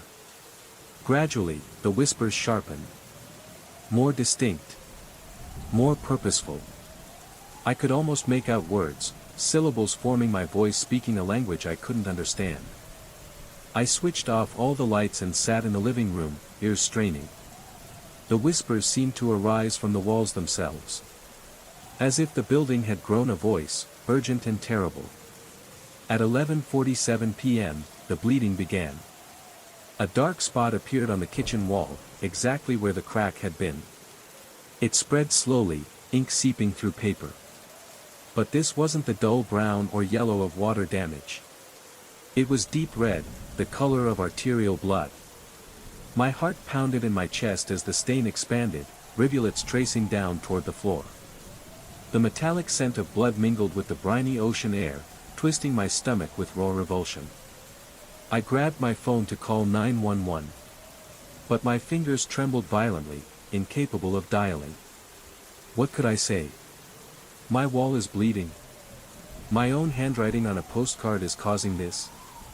After 20 minutes, the bleeding stopped, leaving a rust-colored stain, roughly the size and shape of the postcard. But the damage was greater than just my wall. Whatever fragile hold I'd had on reason shattered. I spent the rest of the night packing. Friday morning found me loading a hastily prepared duffel bag into my car. The postcard safely tucked into my jacket pocket. I'd called in sick again. My voice hollow, alien even to myself. My supervisor expressed concern over my absences, suggesting I take personal time to deal with whatever I was facing. If only she knew. The drive to Saltmere Bay took me through landscapes that shifted gradually, from sprawling suburbs to patchwork farmland, then into dense forests pressing close against the narrow two-lane highway. As I neared the coast, the air changed. It thickened, growing heavy and charged with the raw electricity of a brewing storm. I stopped twice to check my directions, because none of the road signs matched my GPS. Towns my phone insisted existed were nowhere to be found. Others appeared weathered on old highway signs but vanished into digital oblivion when I searched for them online. The trees grew thicker, their intertwined branches forming a canopy so dense that daylight dimmed to twilight's hue. Fog rolled in from the ocean, swallowing everything beyond the reach of my headlights in a haze reminiscent of half-remembered dreams. When I finally reached Saltmere Bay, the fog was so dense I nearly missed it altogether. One moment I drove through empty forest. The next, a faded sign emerged from the mist. Welcome to Saltmere Bay, population 847. Letters bleached by salt air, barely legible. The town itself seemed suspended in permanent dusk. Streetlights glowed through the fog like distant stars, casting pale light on cracked pavement and buildings weathered by relentless salt and neglect. Most storefronts were dark, windows boarded or reflecting the fog like blind, empty eyes. I drove slowly through narrow streets, following signs pointing toward the harbor. The few people I glimpsed moved like sleepwalkers, faces obscured by mist, footsteps muffled by dense air. No one glanced at my car. No one acknowledged my presence. The pier from the postcard materialized out of the fog like a dream conjured from sleep. Wooden planks stretched into gray nothingness where land met water. Barnacle-encrusted pylons sank into murky depths beneath. Seagulls perched along the railings, their eyes unervingly intelligent, fixed upon me. I parked near the shore and stepped onto the pier. My footsteps echoed hollowly against weathered boards. Fog thickened around me, swallowing the structure. The pier vanished into gray infinity ahead, as if the world simply ended. Yet, I heard the water lapping beneath the pylons. And beneath the lapping, something else. Whispers. The same voices from my apartment, clearer now, more urgent. They seemed to emanate from beneath the pier, from shadowed spaces between the pylons, where tides moved with ancient rhythm. As I ventured further, the whispers grew louder, more insistent. Fragments of sentences floated to me, my own voice, speaking memories half remembered. The lighthouse keeper told me about the tides. Things that should stay buried. The water here remembers everything. I reached into my pocket and pulled out the postcard, holding it up to compare with the scene before me. The image matched perfectly, the same weathered planks, the same barnacle-encrusted pylons, the same seagulls perched along the railings. But there was something else now. something absent from the photograph. At the far end of the pier, barely visible through the thick fog, stood a figure. Too distant to make out details, yet unmistakably human-shaped. Motionless. Watching me. Waiting. My legs moved forward, beyond conscious control, drawn by a compulsion I could neither name nor resist. Each step sharpened the figure's outline. With growing horror, I recognized the silhouette. It was me. Not a stranger dressed similarly. Not a doppelganger vaguely resembling me. It was me. Standing at the end of the pier. Wearing the same jacket. Holding an identical postcard. Hands marked by the same faint scar on my left knuckle. As I neared, the other me turned its head and smiled. When it spoke, the voice was mine. Yet the lips moved slightly out of sync, as if in a badly dubbed film. "You made it," the other me said softly. "I wasn't sure you would believe." I tried to speak. To demand answers. To scream. But my throat had seized shut. All I could do was stare. Heart pounding violently. Cold sweat soaking through my clothes. The water here remembers everything. My double gestured toward the dark ocean beyond the fog. Every thought, every decision, every path not taken. It shows you what might have been. What could still be. You just have to choose. It lifted its postcard, identical to mine in every detail except one. The handwriting was the same. The message identical. But the address was different. Not mine. Not to me. It was addressed to someone else. Someone whose name chilled me to the bone. Marcus. My old college roommate. Marcus, who died in a car accident 5 years ago. Marcus, who always dreamed of visiting the coast. Of finding a quiet town where he could write the novel he never finished. He got his postcard too. "Made the same choice you're about to make," my double said, reading the terror etched across my face. "The water remembers him now, just like it will remember you. Just like it remembers all of us who come here seeking answers." I finally found my voice, barely more than a whisper. "What are you?" "I'm what you could be. What you will be if you stay. This town needs us," it said, eyes shadowed with heavy knowing. "Needs people who understand the weight of choices, the burden of memory. We become part of something larger here, something that remembers when the rest of the world forgets." The fog began to thin, unveiling more figures lining the pier behind me. Dozens, maybe hundreds, faces familiar yet fractured. Some older, some younger, some scarred by different roads taken or forsaken. Variations of myself, each a shard of possibility. Every decision creates a new path. Every road not taken leaves an echo, my double explained. This place collects those echoes, gives them form, lets them exist. You can stay and be part of something eternal. Or leave and spend your life haunted by what might have been. I stared down at the postcard in my trembling hands. The ink pulsed like a heartbeat, warm against my palm.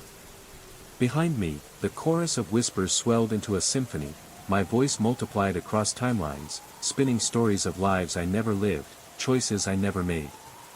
Logic screamed I was losing grip, stress, isolation, psychosis.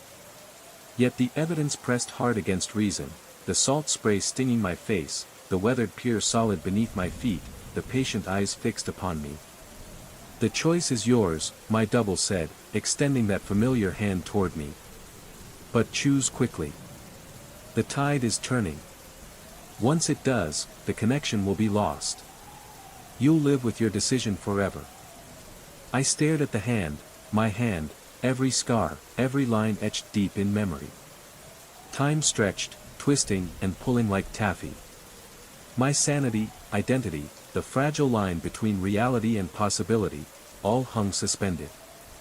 Then I looked past my double, beyond the gathered echoes, into the fog-shrouded ocean depths. There, in the gray void, something moved, vast, patient, ancient beyond memory. A presence that had waited since long before the first postcard was ever written. It fed on choice and possibility. On the weight of roads not taken. On lives unlived. I turned and ran. My footsteps thundered on the pier, echoing against the planks. Behind me, the whispers of my other selves rose in a mournful wail, a wail song of disappointment and loss. But I ran. I didn't look back. Didn't slow until I reached my car, hands shaking as I fumbled the keys into the ignition. The drive home was a blur, an adrenaline-fueled haze of disbelief. Every mile between me and Saltmere Bay felt like a victory, a step back towards sanity and solid ground. By the time I reached my apartment, the sun was setting, painting the sky in impossible shades of orange and pink, brighter than any dawn I'd seen since the fog. I stumbled up the stairs, key scraping against the lock until the door finally gave way. Inside, everything was exactly as I'd left it, the unwashed dishes, the unmade bed, the stack of unopened mail on the kitchen counter. But the wall above my sink was pristine, clean, white, and unmarked, as if the bleeding had never happened.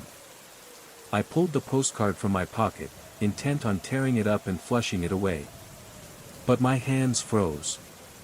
The image on the front had changed. No longer the weathered pier or gray ocean. Now it showed my apartment building. Photographed from the street below. On the back, in handwriting almost, but not quite, my own. Having the most incredible time here. The city remembers everything, just like the water. Tomorrow, I'm going to explore places I've never been. Meet people I've never met. Can't wait to show you what I find. The concrete here holds echoes, too. See you soon. The you that stayed. I looked up at my kitchen wall. There, so faint I had to squint, was the beginning of a new crack. This one was different. Instead of bleeding downward like water, it grew upward, reaching toward the ceiling like a vine seeking sunlight. From within that thin fracture, I could swear I heard distant traffic, footsteps on pavement, the pulse of a city just beyond the thin barrier of my wall. The postcard slipped from my numb fingers, fluttering to the floor. As it landed, cold certainty gripped me. My choice had not ended something. It had only begun. Story 8, The Ruins. The silence in the ruins wasn't empty. It was waiting. I should have trusted that first instinct, the one that made my skin crawl the moment I stepped beneath the crumbling archway of the abandoned monastery. But curiosity has always been my weakness. The promise of unexplored Spanish ruins from the 14th century was too tempting. The locals in the nearby village were reluctant to give directions.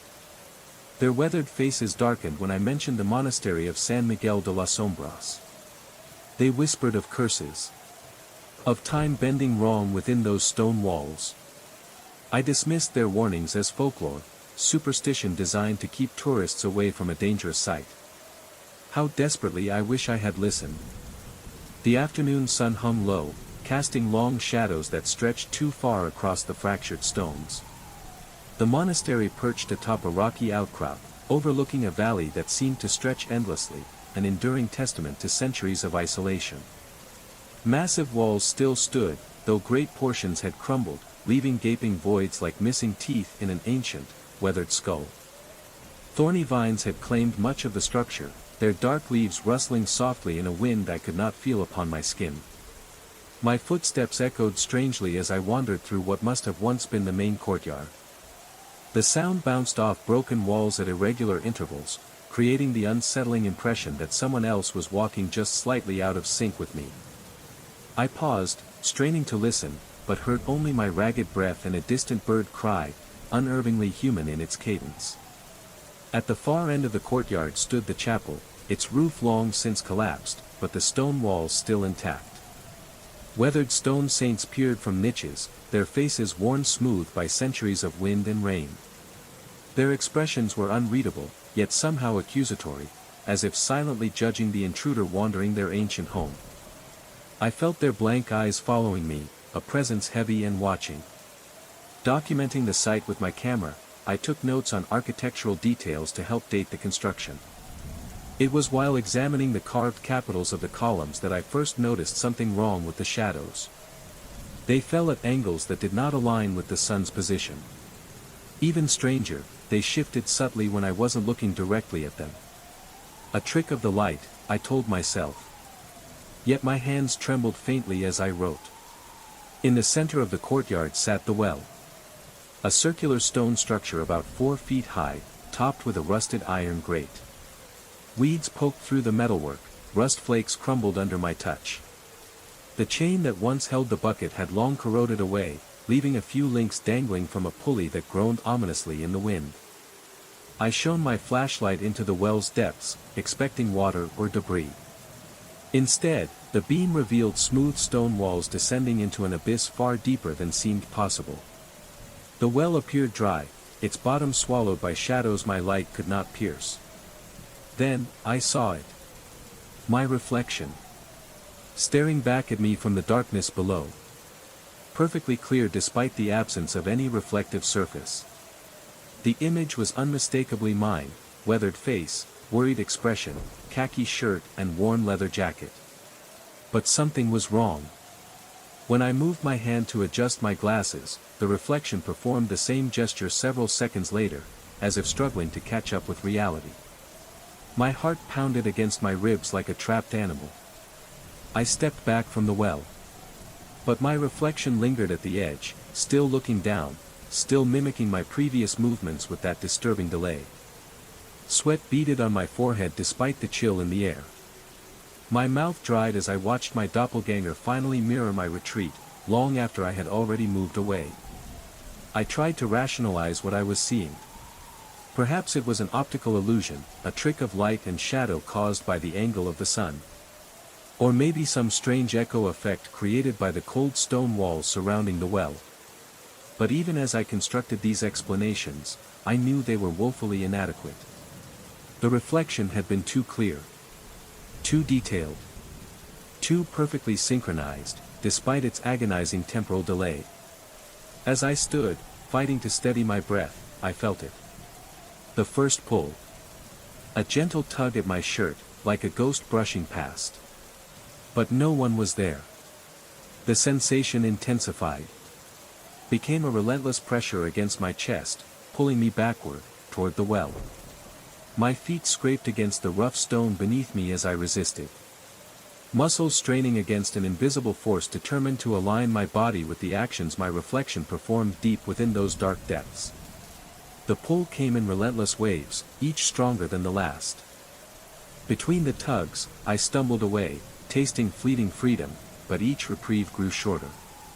My body felt alien. Disconnected from my will.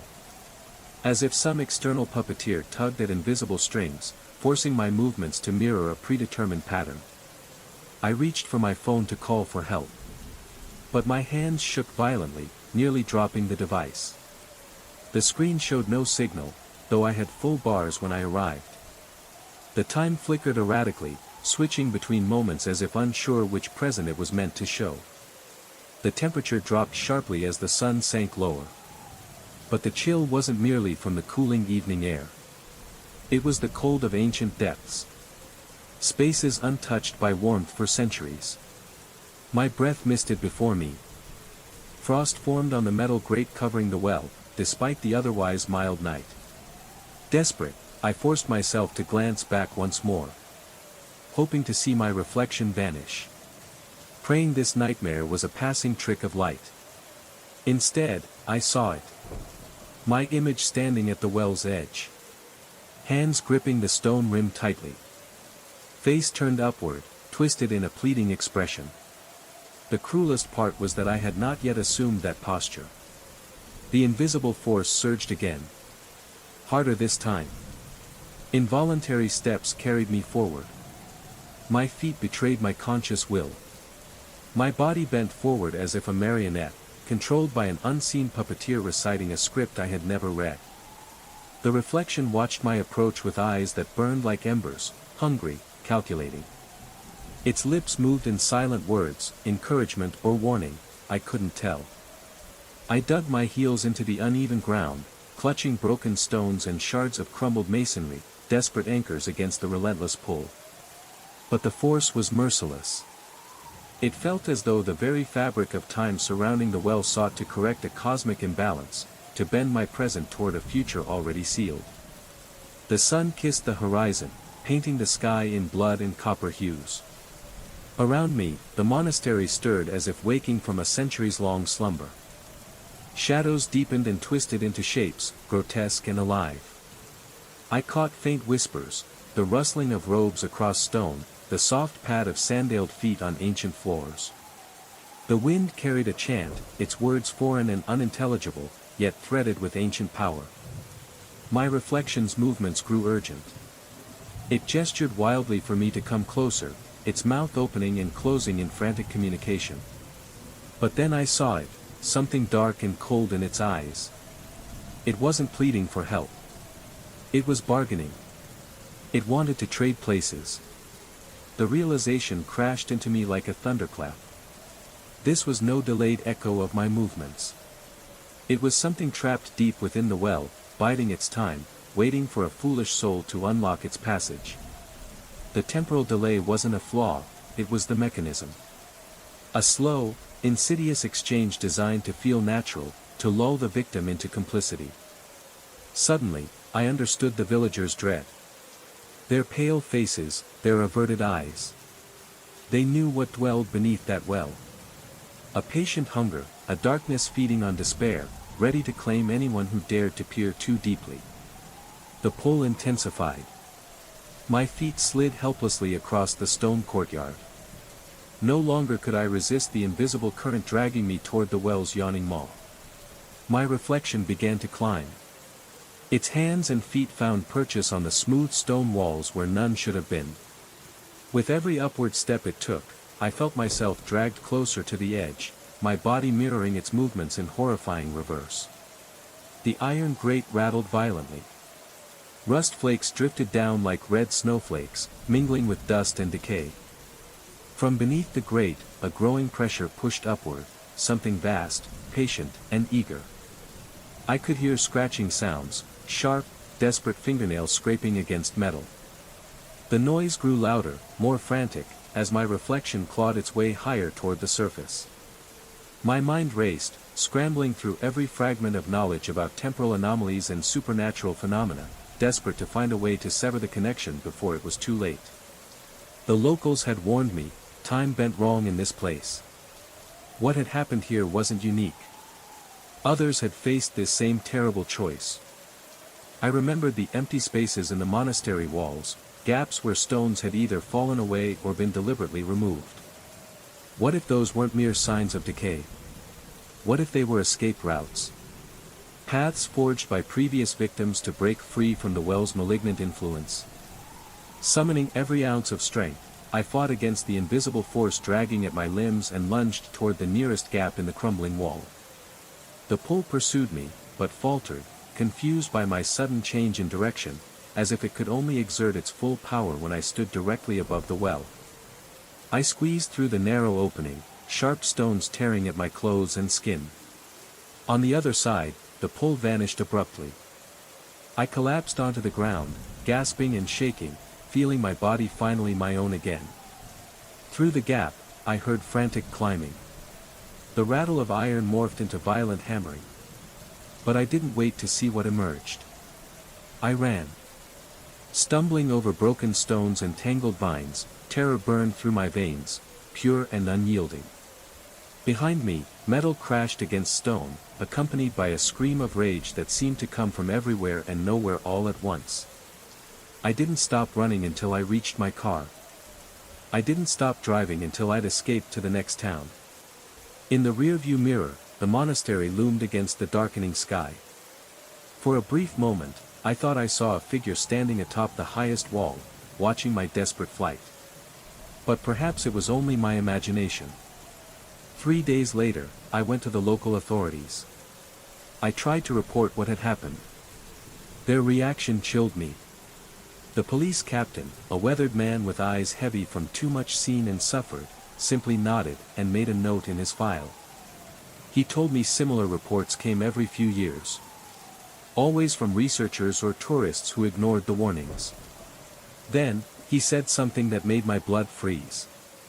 The well had been sealed with iron grating in the 15th century after several monks vanished under mysterious circumstances. Records spoke cryptically of lost time and displaced souls, but the details were deemed too disturbing to preserve. When I asked what happened to those who escaped, the police captain gave me a look filled with equal parts pity and concern.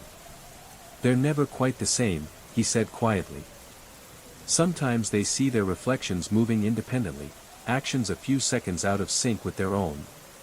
At the time, I laughed off his words. But I'm not laughing anymore.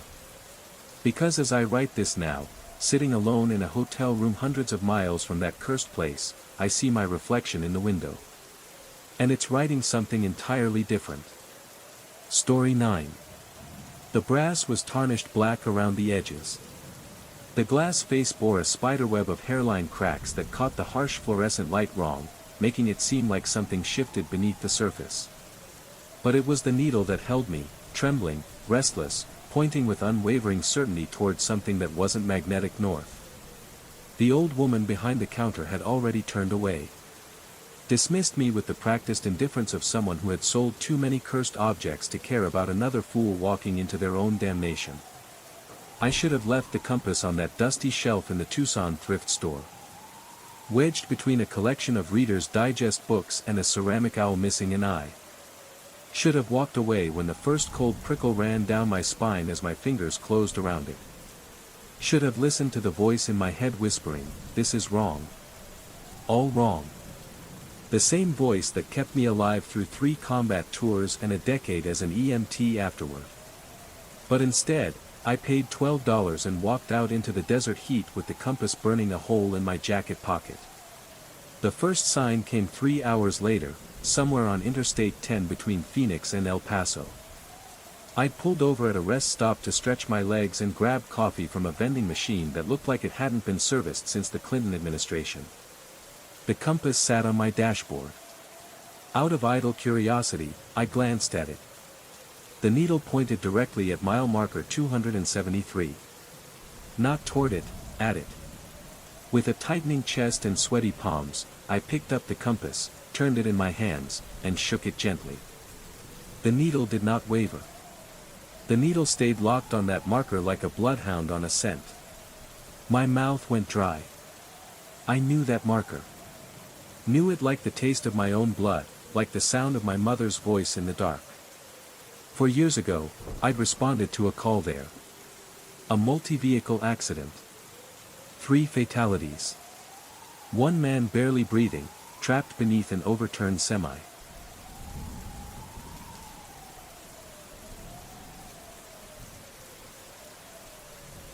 That man had been me.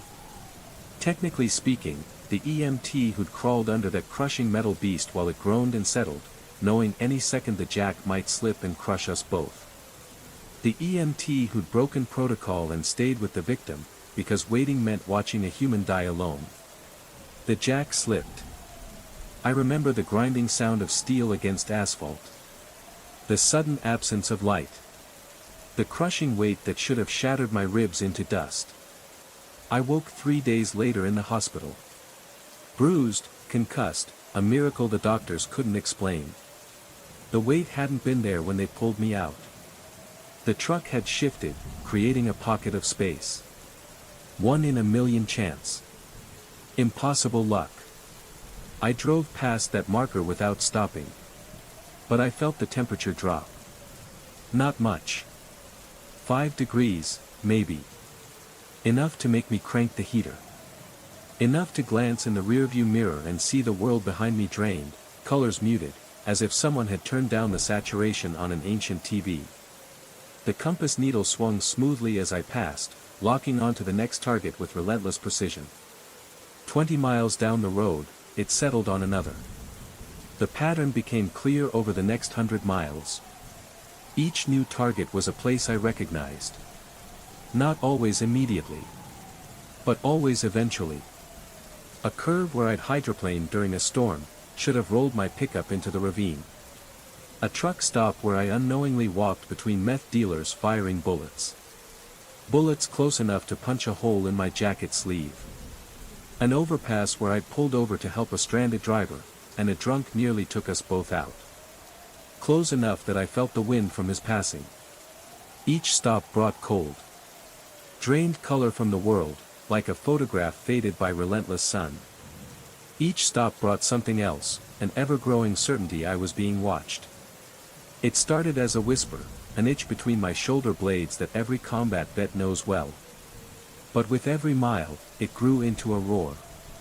By the time I hit New Mexico, my eyes flicked to the mirrors every 30 seconds, scanning for movement that didn't belong. My hands trembled uncontrollably, the simple act of gripping the wheel became a battle of willpower.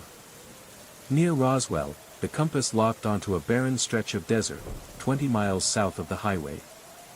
I knew better than to follow, but it felt less like choice and more like command.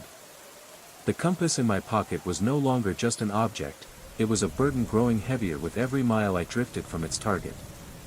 My chest tightened, breath became shallow, heart pounding against ribs like a trapped beast desperate to escape. I took the exit.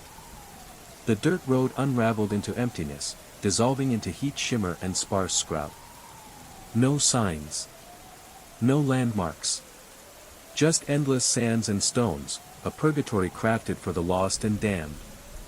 The compass needle remained steady, unyielding, pointing deeper into the wasteland. 5 miles in, I found the wreckage. A Cessna 172, small, a weekend pilot's joyride machine, reduced to bleached shards scattered over 100 yards. The tail section was severed completely. The cockpit crushed to half its height. I parked and stepped out. Legs unsteady, heart a staccato drum in my ears. Silence enveloped the scene. No wind. No insects. No distant traffic. Just my ragged breathing and the pounding pulse in my chest. The temperature had plunged, at least 20 degrees, despite the desert sun. My breath puffed out in cold clouds. I remembered this place now. 6 years ago, flying with my brother-in-law. Freshly licensed, eager to show off. We'd hit turbulence right here, violent air tossing us like dice. The engine faltered, coughed, and died. We plunged earthward. My brother-in-law wrestled controls that might as well have been welded shut. We pulled out at the last second. Close enough that scrub brush scraped the landing gear. The engine roared back to life, smooth as silk. We limped back to the nearest airport, hearts still climbing out our throats. But here lay the wreckage physics and probability decreed should have been our tomb. Metal cold and real beneath my fingers. Sharp enough to draw blood. The registration number matched. Our plane. I was staring at my own corpse. Or at least the tomb physics said I deserved. The cold deepened. Teeth chattered. Frost formed on metal surfaces, despite the 100-degree heat. The world drained to black and white, like an old film negative. Even my hands looked pale and bloodless. Veins stood out like frozen rivers beneath ice. Something flickered in my peripheral vision. I snapped my head toward the movement, heart slamming against my ribs like a war drum. Nothing. Just a flicker, a shadow dancing between the twisted metal beams and scorched fabric. I reached for my camera, the only tool I had left to make sense of this nightmare. The lens fogged instantly, despite the dry desert air. The compass in my pocket pulsed like a heartbeat, vibrating with unnatural energy. I could almost hear it whispering directions, urging me onward. Suddenly, a cold gust swept across the wreckage, carrying a faint, mournful whistle, like the ghost of a steam engine echoing through the wasteland. The sun dipped below the horizon, plunging the desert into twilight. The shadows lengthened and deepened, swallowing the remains of the plane and stretching toward me like grasping fingers. Panic flared, but I forced myself to breathe, to move, to keep following the cursed compass. Another mile down the road, the needle spun wildly before settling on a new target, an abandoned rest stop nestled among dead mesquite trees. The air grew thick with the scent of burnt rubber and old gasoline. The rest stop was dilapidated, broken windows, rusted signs, a flickering neon "open" sign hanging crookedly.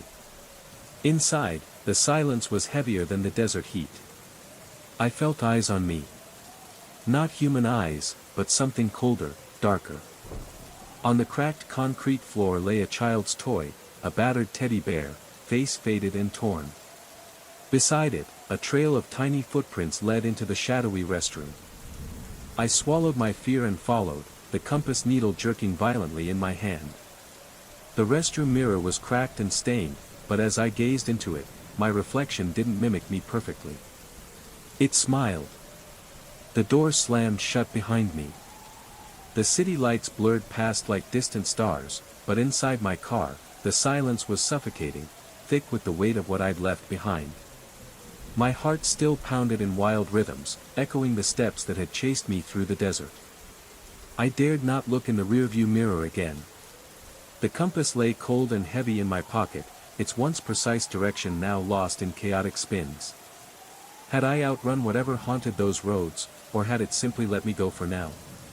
The question gnawed at me, deeper than the fear etched into every muscle. Days passed, but the memories didn't fade. The shadow at the crash site. The footsteps behind me. The chilling breath on my neck.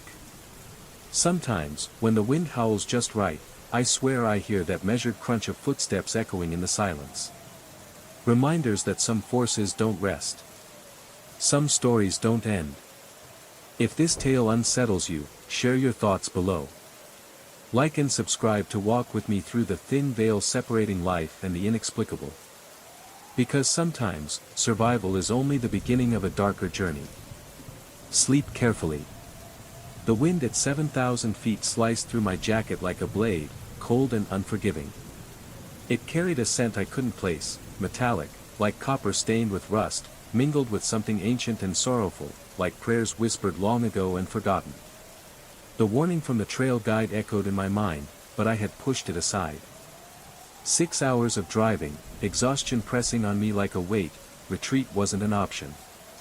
The overlook was supposed to be a breathtaking vantage point, a reward for the long climb and the night spent under the stars. But as the sun dipped below jagged peaks, casting shadows that clawed at the rocky ground, I felt the landscape shift. The air grew heavier, the silence thicker. The usual chorus of crickets and wind faded, replaced by an oppressive stillness that pressed against my eardrums. Setting up my tent on the uneven ground, I kept catching glimpses out of the corner of my eye, shapes moving just beyond the firelight's reach. Twisted silhouettes of trees swaying in no wind at all. Whispers riding the cold air, words I couldn't understand but felt deep in my bones.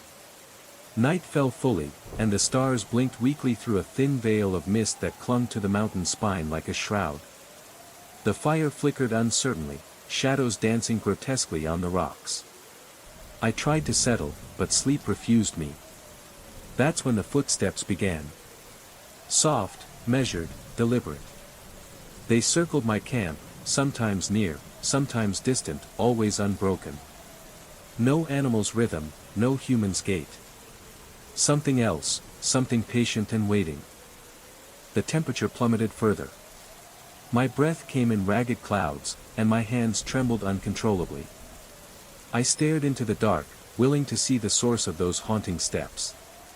Then, beneath the starless sky, a figure emerged, a woman, translucent and shimmering, her eyes reflecting all the sorrow of this forsaken place. Her mouth moved, forming silent prayers that I felt rather than heard. She reached toward me, fingers brushing the edge of reality itself. The wind carried her voice directly into my mind. You have come where many never return. The overlook remembers. The forgotten pray. Will you listen, or will you join them? Frozen, I could only nod. The mountain held its breath, and so did I. The apparition faded like mist as dawn's first light brushed the horizon, but the chill lingered deep in my bones. Morning offered no comfort. The campfire had died to cold ash, and the mountain's shadows stretched longer and darker than the night before. I packed silently, every rustle of fabric and snap of tent poles echoing in the unnatural stillness. As I descended the narrow path, the wind whispered fragments of forgotten prayers, weaving through the pines like ancient voices carried on the breeze. The trail guide's warning echoed anew. This was a place where time twisted, where grief and memory clung to the earth like roots. Halfway down, I stumbled upon a weathered stone altar nestled among gnarled roots. Draped in faded cloth and encircled with brittle bones and withered flowers, it radiated a sorrow so palpable it pressed against my chest. Carved into the stone was a message, worn smooth but legible. Those who forget the mountain's sorrow are doomed to become its shadow. A sudden gust extinguished the light filtering through the trees, plunging me into an unsettling dusk. Behind me, footsteps returned, slow, deliberate, echoing the rhythm of the mountain's heartbeat.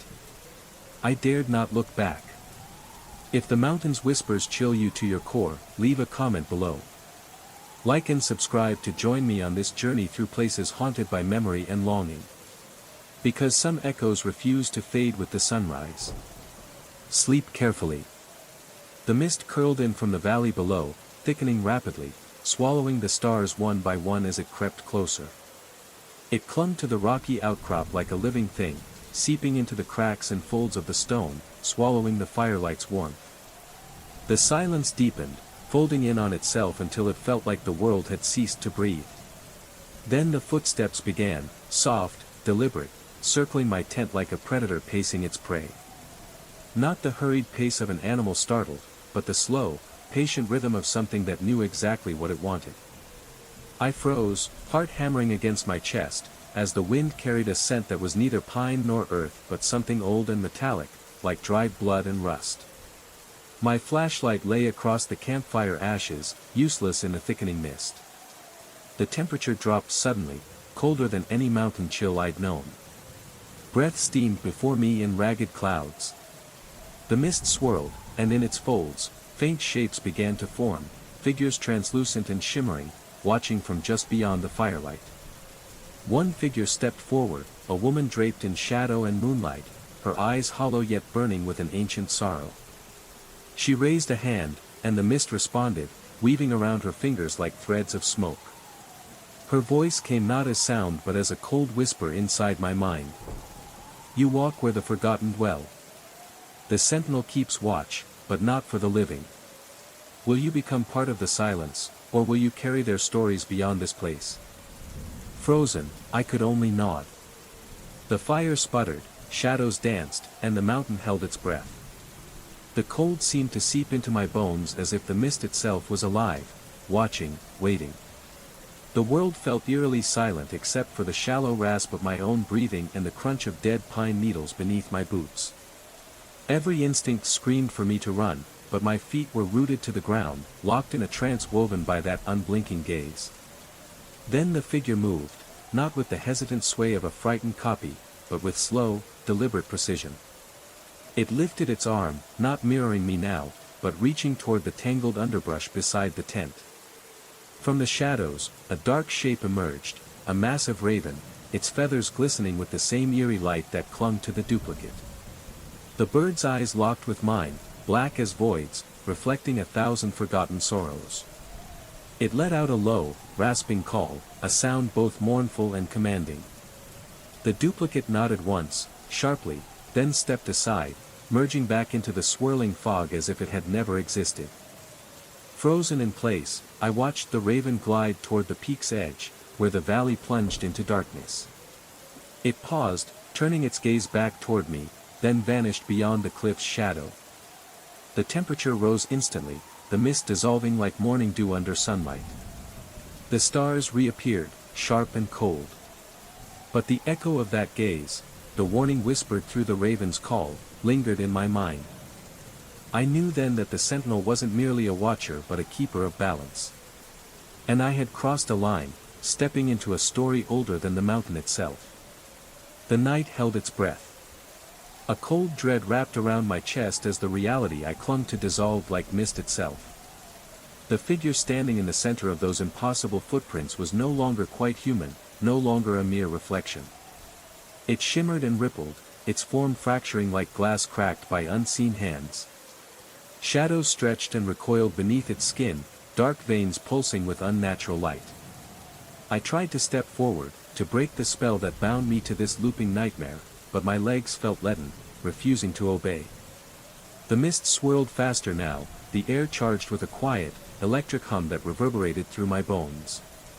Suddenly, the duplicate's mouth twisted into a cruel, knowing smile. Without warning, it lunged, not with flesh and bone, but with the force of a tidal wave of shadow.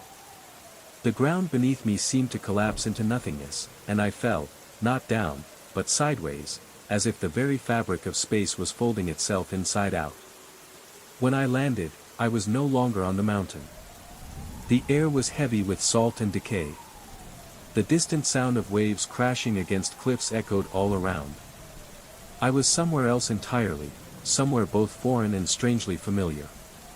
The mist had not released me, it had transported me. Ahead, a narrow path wound along a craggy coastline, fading into fog so thick it seemed to swallow light whole. And at the path's end, a faint glow beckoned. With no choice but to follow, I stood shakily and took my first step toward what felt like a new beginning, or perhaps the continuation of a nightmare without end. The sensation of being watched never left me. Not during the 6-hour drive home, nor in the solitude of my own apartment afterward. Even the familiar felt alien, tainted by the knowledge that somewhere beyond the veil of ordinary perception, the true me lingered, trapped in eternal limbo. At night, when the shadows lengthened and the silence deepened, I sometimes caught glimpses of that gray mist curling at the edges of my vision. A subtle shift in reflection, a faint breath on the back of my neck, reminders that the boundary between the real and the unreal is thinner than I had ever dared imagine. I no longer trust my own eyes fully, nor the certainty of my own existence. The original me watches, waits, and perhaps, someday, will find a way back. Until then, I carry his memories like a borrowed cloak, living in the shadow of a self I can no longer call whole. And as the dawn breaks each day, I wonder, not if, but when, the mist will call again. When the cycle will begin anew, and another traveler will stand at the sentinel's watch, caught between reflection and reality, forever bound by the mountain's silent, patient grip. The voice continued, chillingly precise, "You'll need to be cautious. Hazmat materials, unknown substances, make the area unstable. Authorities recommend avoiding the zone entirely." It wasn't just a warning. It was a command, delivered with the cold authority of something that had seen too much, something that understood dangers beyond the ordinary. I gripped the wheel tighter, the rumble of the highway beneath me suddenly sounding too loud, too empty. Around me, the night seemed to fold in on itself, the sky stretching into a void that swallowed all light, and the road ahead dimming as if a veil had dropped between me and safety. I flicked on my CB radio again, static crackling in response. "This is Red Hawk, over. Accident ahead on I-40. Can anyone confirm? Over." Silence. No response came back. Just the empty hiss of static, like the voice had severed all other communications. An icy shiver crawled up my spine. My eyes flicked to the dashboard clock, 11:47 p.m. The voice spoke again, softer this time, but no less urgent. "Trust the path laid before you. The detour will bring you to safety, but only if you follow it exactly. Deviate, and consequences will be unavoidable." I glanced nervously at the exit sign for County Road 847. It was coming up fast, impossibly fast, like the universe itself was rushing me toward a decision I wasn't prepared to make. Hands trembling, I eased off the highway and onto the exit ramp, heart pounding in time with the engine's steady hum. The radio went silent. No more voices, no more warnings. Just the sound of my own breathing, ragged and uneven, filling the cab. The detour twisted through empty fields and darkened woods, roads that seemed to stretch farther than the miles they covered. At every turn, I felt eyes watching, unseen presences lurking in the shadows just beyond the reach of my headlights. At one point, the compass on my dashboard spun erratically, needle bouncing like a trapped insect. I rubbed my eyes and blinked away the dizziness, but the feeling of disorientation only deepened. Then, out of the corner of my eye, I saw it, a figure standing by the roadside, cloaked in darkness, unmoving but unmistakably human-shaped. My breath caught. I slammed on the brakes, heart racing. The figure vanished as quickly as it had appeared, leaving only the cold night air and the echo of a distant, hollow whisper, my name. The road ahead curved sharply, leading me into a valley swallowed by fog. The headlights cut feebly through the mist, revealing shapes that shifted and flickered at the edge of vision. I clenched the wheel tighter, every nerve screaming that I had crossed into something not meant for the living. Minutes passed like hours. The detour led me through desolation and silence, until finally, I saw it, the blocked highway, eerily quiet, no emergency lights, no wreckage, just an empty stretch of asphalt bathed in moonlight. My radio crackled again, the metallic voice returning. You are safe, for now. But this is only the beginning. The roads you travel are more than asphalt and paint. They are threads woven through time, carrying the weight of choices made and fates sealed. Beware the echoes that follow. I sat there for a long moment, breathless, the silence pressing in from all sides. Somewhere beyond the static and shadows, I knew the highway wasn't just closed for an accident. It was a boundary, between worlds, between moments, between what is and what should never be crossed. And as I restarted the engine and turned back toward the path I'd come, I couldn't help but wonder, who else had heard that voice? Who else was being guided, forced, down roads that led to destinies they never chose? The voice's tone was no longer just mechanical, it carried a faint edge of weariness, as if burdened by the endless task of steering lost souls away from fate's cruel traps. Trust the detour, it urged. Your journey continues, but the price remains. Memory is currency, and the toll is due. This time, the loss was subtler. It asked for a quiet afternoon spent with my mother during a summer long ago, a moment of laughter under a maple tree, sunlight dappling the lawn, the scent of freshly cut grass mingling with her soft voice telling stories. The memory was warm and vibrant one moment, the next, it flickered and dissolved, like smoke caught in a breeze. I reached inside myself and found the place where it had lived, now a hollow silence. The radio crackled and then fell silent. The detour wound through unfamiliar roads again, the night thick with secrets and shadows that seemed to lean closer, listening. I couldn't tell if the voice was guiding me or testing me, each request a piece of my history chipped away as I obeyed. Over the months, the calls came more frequently, each warning followed by a detour, each detour demanding a fragment of my past. First a birthday party, then a childhood dog, a first car, a whispered promise to a friend long gone. The memories vanished as if erased by an unseen hand, leaving me lighter in some ways but increasingly fragmented in others.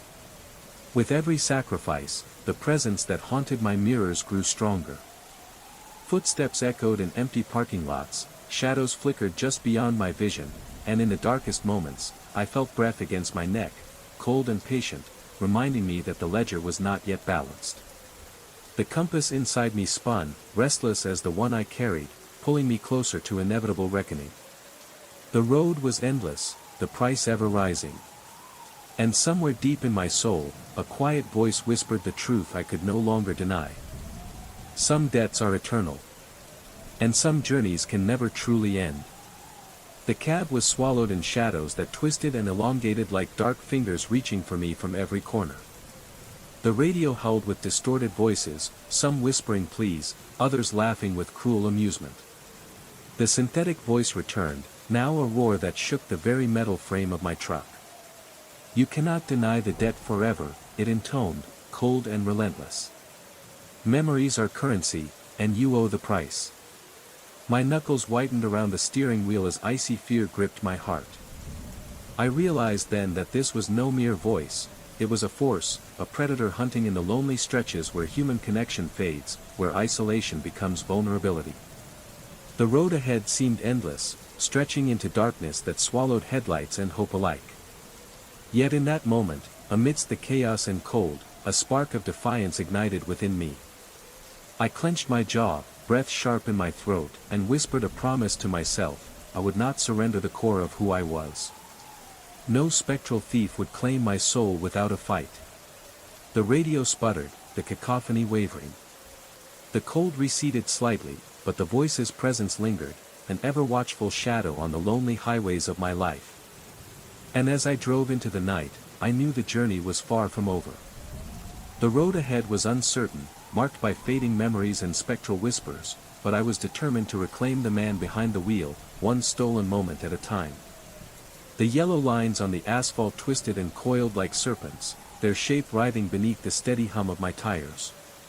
The road beneath me seemed to pulse with a life of its own, the once solid blacktop now an organic, shifting surface that made my stomach churn with a primal unease. Yet, despite the distortion, my grip on the steering wheel never faltered. In that moment, every fragment of my true self converged in a single point of clarity, the memory of my brother's death, the defining moment that had steered my life onto these endless highways. That memory was my anchor, my shield against the creeping void. I pressed the accelerator harder, driving headlong through the surreal landscape while the mechanical voice roared and raged in my mind, a relentless storm promising ruin should I persist in defiance. But then, as if the world had exhaled, the chaos ceased. The radio's static vanished into silence, the temperature steadied, and the highway stretched before me as unyielding and familiar as ever. An hour later, the soft glow of a truck stop appeared like a beacon in the dark expanse. Relief flooded through me as I pulled into the parking lot, legs trembling as I stepped down from the cab. Inside the diner, the familiar murmur of late-night truckers and clinking coffee cups was a balm to my frayed nerves. I ordered a meal I barely tasted and sat alone, the weight of everything I'd endured settling over me like the night itself. Fingers trembling, I pulled the battered notebook from my jacket. Page after page held records of a life fading, memories that no longer resonated emotionally, relics of a self being unmade. Only one memory stood untouched, the raw, painful moment when loss had shattered my world and sent me fleeing onto the road. That memory, vivid and burning bright, was the last fortress against the consuming darkness. I understood then what the voice had promised. Freedom came at a cost, my past dissolved into shadows and whispers, but that final, sacred memory remained mine. Rising from the booth, I stepped back into the night, the road no longer a corridor of terror but a familiar path stretching ahead, a path to keep moving, to outrun grief, or perhaps to finally face it. The bitter irony clung to me like exhaust smoke. In desperately fighting an external predator, I had unearthed the truth of my own emptying. The highways were not merely escape routes, they were liminal spaces where time, memory, and identity hovered in fragile suspension. I had chosen to dwell there, to live fragmented and unwhole, rather than embrace the full tapestry of human experience. The supernatural had only hastened the process already underway. The miles melted away beneath my wheels, each one carrying me closer to Jacksonville and an uncertain future shaped by the ghost of a life I was only beginning to understand. Behind me, the darkness held no more terrors, only the quiet whisper of a journey that must continue. The paper was heavy, thick with a texture that felt both familiar and foreign beneath my fingertips. I unfolded it carefully, as if the slightest mishandling might tear the fragile veil between the present and whatever lay hidden within these walls. The letter inside was handwritten in ink that shimmered faintly in the dim light, words looping with a careful elegance that seemed both welcoming and unsettling. Welcome to Meridian Hotel, Room 217. You have been chosen, or perhaps you have chosen yourself, to become part of a story older than the building itself. Here, time does not flow in straight lines but folds back upon itself, creating endless echoes of moments past and future. Do not be alarmed by what you hear or see. The hotel remembers. It holds memories like a glass keeps light, fragile yet capable of illuminating the darkest corners. Rest well, but beware the hour of 11:47. When the clocks align, the past will knock softly at your door, and you will be called upon to remember what the hotel has long forgotten. Yours. A friend. A cold shiver ran down my spine as the faint ticking of a clock began to fill the silence, slow, deliberate, and unnervingly close. The chandelier above flickered, casting skeletal shadows that danced across the polished floor. From the corner of the room, the mirror's surface rippled like disturbed water, and I caught a glimpse of movement, a figure, pale and watching. When I turned, there was nothing there but the still air, thick with unseen eyes. I knew then this was no ordinary stay. The Meridian Hotel was a living memory, and I had just checked into its deepest secret. The whispers grew louder with each step I took down the hall, weaving through the stale air like unseen threads pulling at the edges of my sanity. I wanted to turn back, to escape this labyrinth of shifting times and haunted memories, but something tethered me forward, a fragile hope that the answers lay within the folds of yesterday. Room 217 became a portal through eras, a room that shifted with every visit, carrying me deeper into the hotel's secret past. Each note, each subtle change in decor, was a breadcrumb leading me down a path I could neither ignore nor fully comprehend. That night, as the clock struck 11:47, the air thickened and the chandeliers dimmed until the room was bathed in a spectral glow. The mirror rippled again, and this time the figure within stepped forward. It was me, yet not me, a version forged from memories I had never lived but now felt hauntingly familiar. I reached out tentatively, and the glass surface gave way like water, pulling me into a reflection of the past where the Meridian Hotel thrived in its golden age, filled with laughter and shadowed secrets. Time blurred and folded, and I understood then that I was trapped between moments, a visitor caught in the hotel's endless echo. The hotel remembered every guest, every story, every fragment of lost time. And now, I was part of its story, forever tethered to room 217 and the whispers of yesterday, a ghost among the ghosts, waiting to be found, or forgotten. The weight of disorientation settled deep into my bones, an ache far beyond physical exhaustion. Each new dawn blurred into the next, a smear of colors and decades that refused to settle into a coherent timeline. The Meridian Hotel had become a labyrinth, a living puzzle whose pieces shifted beneath my feet, unraveling my grip on reality. My nights were restless, filled with flickers of shadowy faces that slipped away the moment I tried to focus. The whispers in the corridors grew bolder, a chorus of voices caught between the decades, fragments of laughter, cries, and forgotten conversations folding into the present like ghostly echoes. I tried to anchor myself in small routines, marking the date, sketching the ever-changing room layouts, repeating mantras to keep my mind tethered. But the hotel resisted every attempt to impose order. The walls themselves seemed to breathe, expanding and contracting with a pulse that matched the frantic beat of my heart. On the seventh day, the note arrived on the desk, ink smeared as if written in haste, "The door to yesterday is closing. Step through, or be trapped forever." That night, as the clock chimed 11:47, the mirror shimmered once again.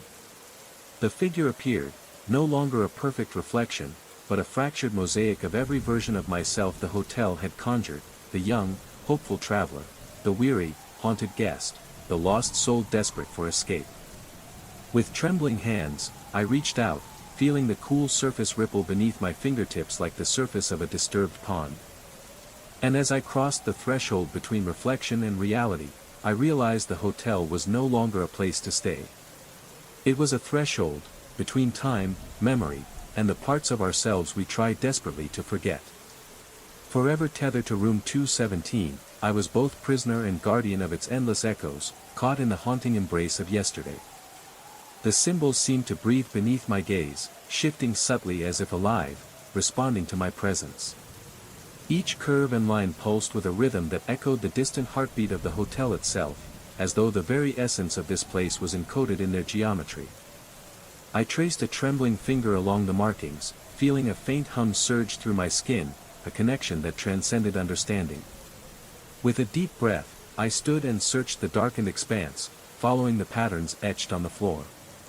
The walls had retreated into shadows, and the swirling mist above whispered secrets I could almost grasp, like a half-remembered dream on the edge of waking.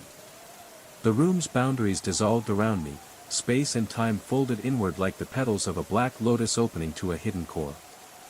I realized then that escape wouldn't come by force or flight, but by comprehension, by aligning myself with the strange logic beneath this place.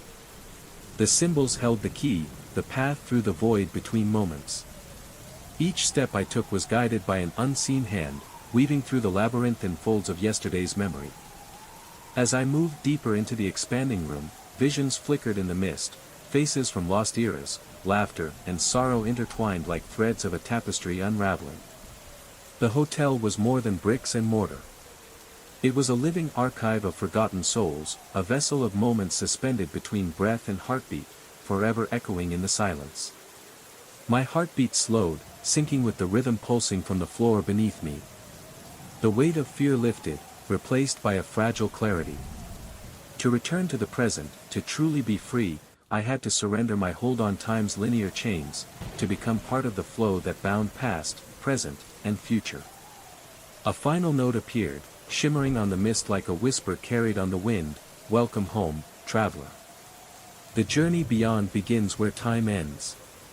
And with that, the walls dissolved entirely, the mist enveloped me, and I stepped beyond yesterday, into a realm where all moments converge, where endings fold into beginnings, and where the true self waits, patient and whole, in the quiet heart of eternity.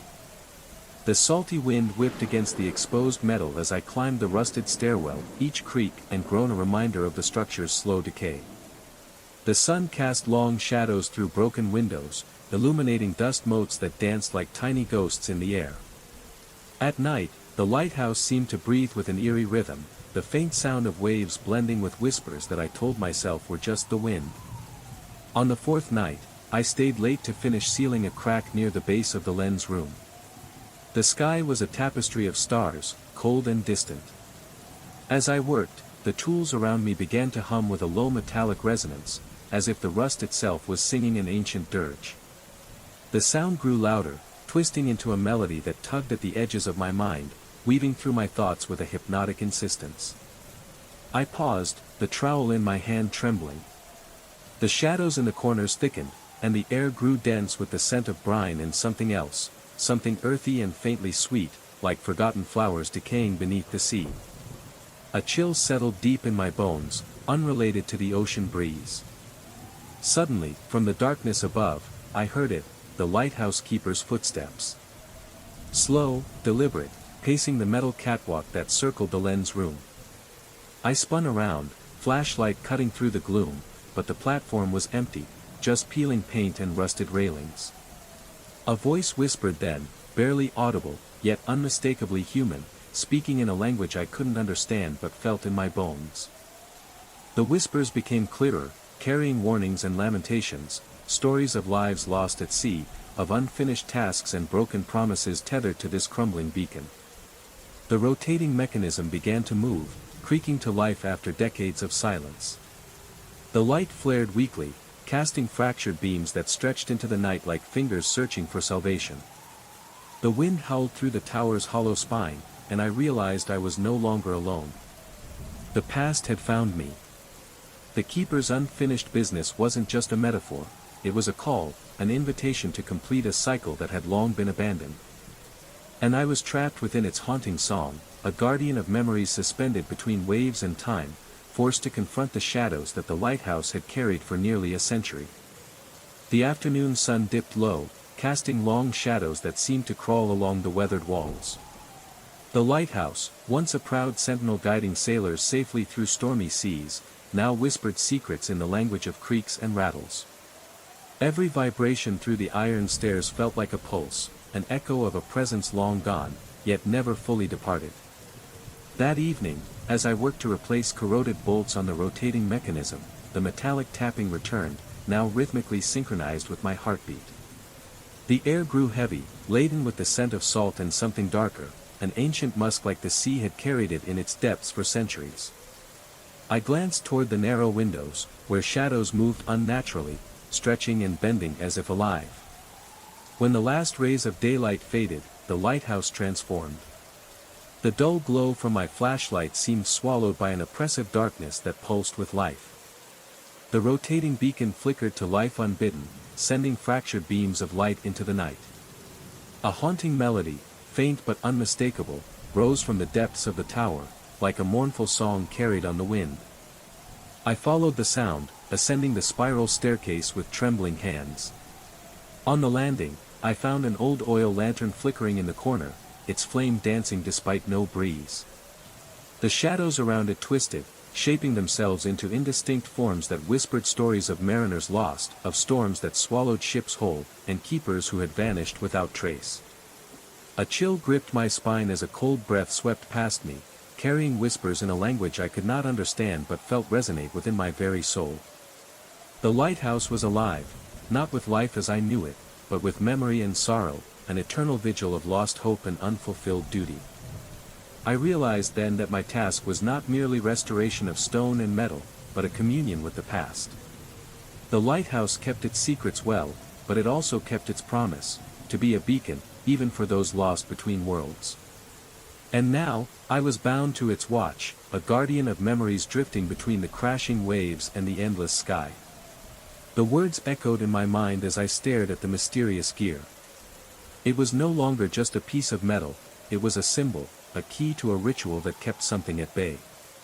The scratching on its surface seemed to pulse faintly, as if alive, whispering secrets I was not meant to hear. That night, I returned to the lamp room, gear in hand, intent on understanding its place in the mechanism. The air grew cold and thick as if the very atmosphere was charged with unseen energy. Shadows lengthened and warped, and the faint sound of the sea's relentless crashing mingled with a low, rhythmic tapping that matched the gear's silent heartbeat. With trembling fingers, I began fitting the gear into its ancient slot. The moment it clicked into place, the room seemed to breathe, a slow inhalation followed by a sound like a distant, sorrowful sigh. The beacon's massive lens trembled, catching the faintest light and casting fractured beams that seemed to reach beyond the physical, cutting through the veil between worlds. A sudden gust swept through the tower, carrying with it a voice, low, guttural, and impossibly old. It spoke in riddles, in the language of tides and stars, binding me to a covenant older than the lighthouse itself. I was no longer just a restorer of stone and steel, but a keeper of a sacred trust. Outside, the night sky darkened unnaturally, and the waves rose higher, pounding the cliffs with furious insistence. Somewhere beneath the waters, something stirred, bound by the turning of the gear, yet restless, watching, waiting for a chance to return. As I left the lighthouse that night, the weight of the legacy settled on my shoulders. I realized that some restorations are more than physical repairs, they are acts of guardianship against forces that lurk in the depths, ancient and insatiable. The Clearwater light was no longer just a beacon for lost sailors. It was a sentinel against the dark, a fragile barrier holding back a hunger that remembers everything. And I was now part of its story, bound to turn the gear forever, or face the rising tide.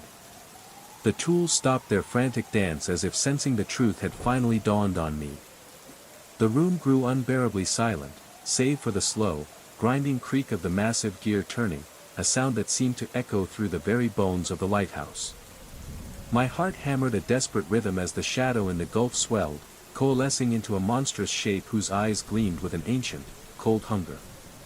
I tried to flee, but the door slammed shut with a force that rattled the walls. The temperature dropped sharply, and an oppressive weight pressed against my chest, stealing my breath. The whisper of waves against rock was now a roar, as the tide rose like a living thing, eager to reclaim what was once its dominion. The gear's rotation quickened, glowing faintly with an unearthly light that bathed the chamber in eerie hues. I felt the lighthouse itself pulse with a dark energy, binding me to its eternal cycle. This was no mere restoration, it was a pact, one that demanded sacrifice, vigilance, and eternal watchfulness. As the monstrous form surfaced fully, casting a shadow that swallowed the horizon, I understood that the keeper's role was not just to maintain a light but to hold back a primordial force that would drown the world in darkness if left unchecked. And so, I became the sentinel, bound by brass and blood, guardian of a covenant written in time's forgotten ledger. The lighthouse beacon shone once more, not for guiding lost ships, but for keeping ancient horrors at bay. My freedom was the price paid, and the gears turned on, unstoppable, into the endless night. The desert night stretched vast and unyielding, a black canvas pierced only by distant stars that seemed too cold, too distant to offer comfort. The air was sharp, dry, and yet heavy with a presence I couldn't quite name, an absence that screamed louder than any sound. My boots crunched on the cracked earth, but each step felt hollow, as if the ground beneath me rejected the intrusion. I had been chasing a story, a lead whispered in hushed tones from the locals, a vanished town swallowed by the desert sands, a place erased from maps but etched deeply into whispered legends. Curiosity, stubbornness, and a hunger for truth had driven me into this barren expanse, ignoring the warnings scrawled on faded signs and spoken in fearful voices. As I pressed further into the desert's heart, the temperature plummeted despite the clear sky. The stars overhead twisted into strange constellations I didn't recognize, their cold light casting distorted shadows that flickered at the edge of vision. Every instinct screamed at me to turn back, but some unseen force pulled me onward, toward a place where time itself seemed to fracture. That night, beneath the unblinking stars, I would learn that the desert keeps its secrets not by silence alone, but by claiming those who dare to uncover them, leaving only echoes, shadows, and a chilling warning whispered on the wind, beware the price of forgotten paths. The cold water spilled onto my lap, the unexpected chill pulling me briefly out of the fog that clung to my mind. I took a shaky breath and tried to steady my racing thoughts. The surreal tableau before me, the abandoned vehicles, the silence so thick it seemed to swallow sound, pressed down with a weight heavier than the desert night itself. I scanned the horizon, searching for any sign of life, any flicker of headlights, any movement that could explain this ghostly scene. But the land lay still and empty, bathed in the cold glow of my headlights and the distant shimmer of stars. It was as if time itself had fractured here, folding in on itself to trap these forgotten relics in a liminal space between moments. My heart hammered in my chest as a shiver ran down my spine. The radio crackled again, breaking the oppressive silence. At first, only static, but then a faint voice emerged, low, distorted, yet unmistakably human. A whisper carried on the electrical noise, "Turn back, turn back." The word sent a jolt of dread through me, freezing my blood. Something ancient, something unseen, was warning me away from this place. But the road stretched on, an invitation and a threat intertwined in the black abyss ahead. My fingers tightened on the wheel as I realized this was no ordinary desert night. This was a place where reality frayed and the shadows of forgotten stories waited, hungry for those who dared to enter. And I was already too far in to turn back. No footsteps, no rustling of fabric or gravel, only the eerie, smooth glide of these beings made of light, their presence bending reality itself. The desert around me seemed to hold its breath, the usual chorus of crickets and night birds stilled as if nature itself recoiled from the unnatural spectacle. Panic clawed its way up my throat, sharp and cold. I pushed the gas harder, but the engine's roar was swallowed by the thick, viscous air. My headlights cut through the darkness, but beyond the highway's edge, the glowing silhouettes advanced with quiet inevitability. My mind screamed for escape, yet I was rooted to the moment, trapped in a nightmare where speed meant nothing and distance was a cruel illusion. The figures closed in, their turquoise forms shifting and shimmering like the surface of a disturbed pool, faces indistinct but impossibly watching. Then, from the radio, a voice emerged again, this time clearer, almost human, soft but commanding, "You cannot outrun what waits for you here." The words echoed in my skull, folding the night tighter around me, sealing the desert in a cage of light and silence. And I knew, with a dread that stretched beyond the stars, that this encounter was no accident. It was the beginning of something far older and far darker than I could have ever imagined. The steering wheel shifted beneath my hands, no longer responding solely to my grip but guided by an unseen force that coiled around my will like cold steel bands. Panic surged, but my muscles tensed, caught in a desperate tug-of-war between resistance and surrender. The turquoise shapes deepened into near solidity, their outlines sharpened, eyes glowing with that unblinking intensity that bore into my soul. They whispered without sound, messages carried in the space between heartbeats, warning and promise tangled in one impossible breath.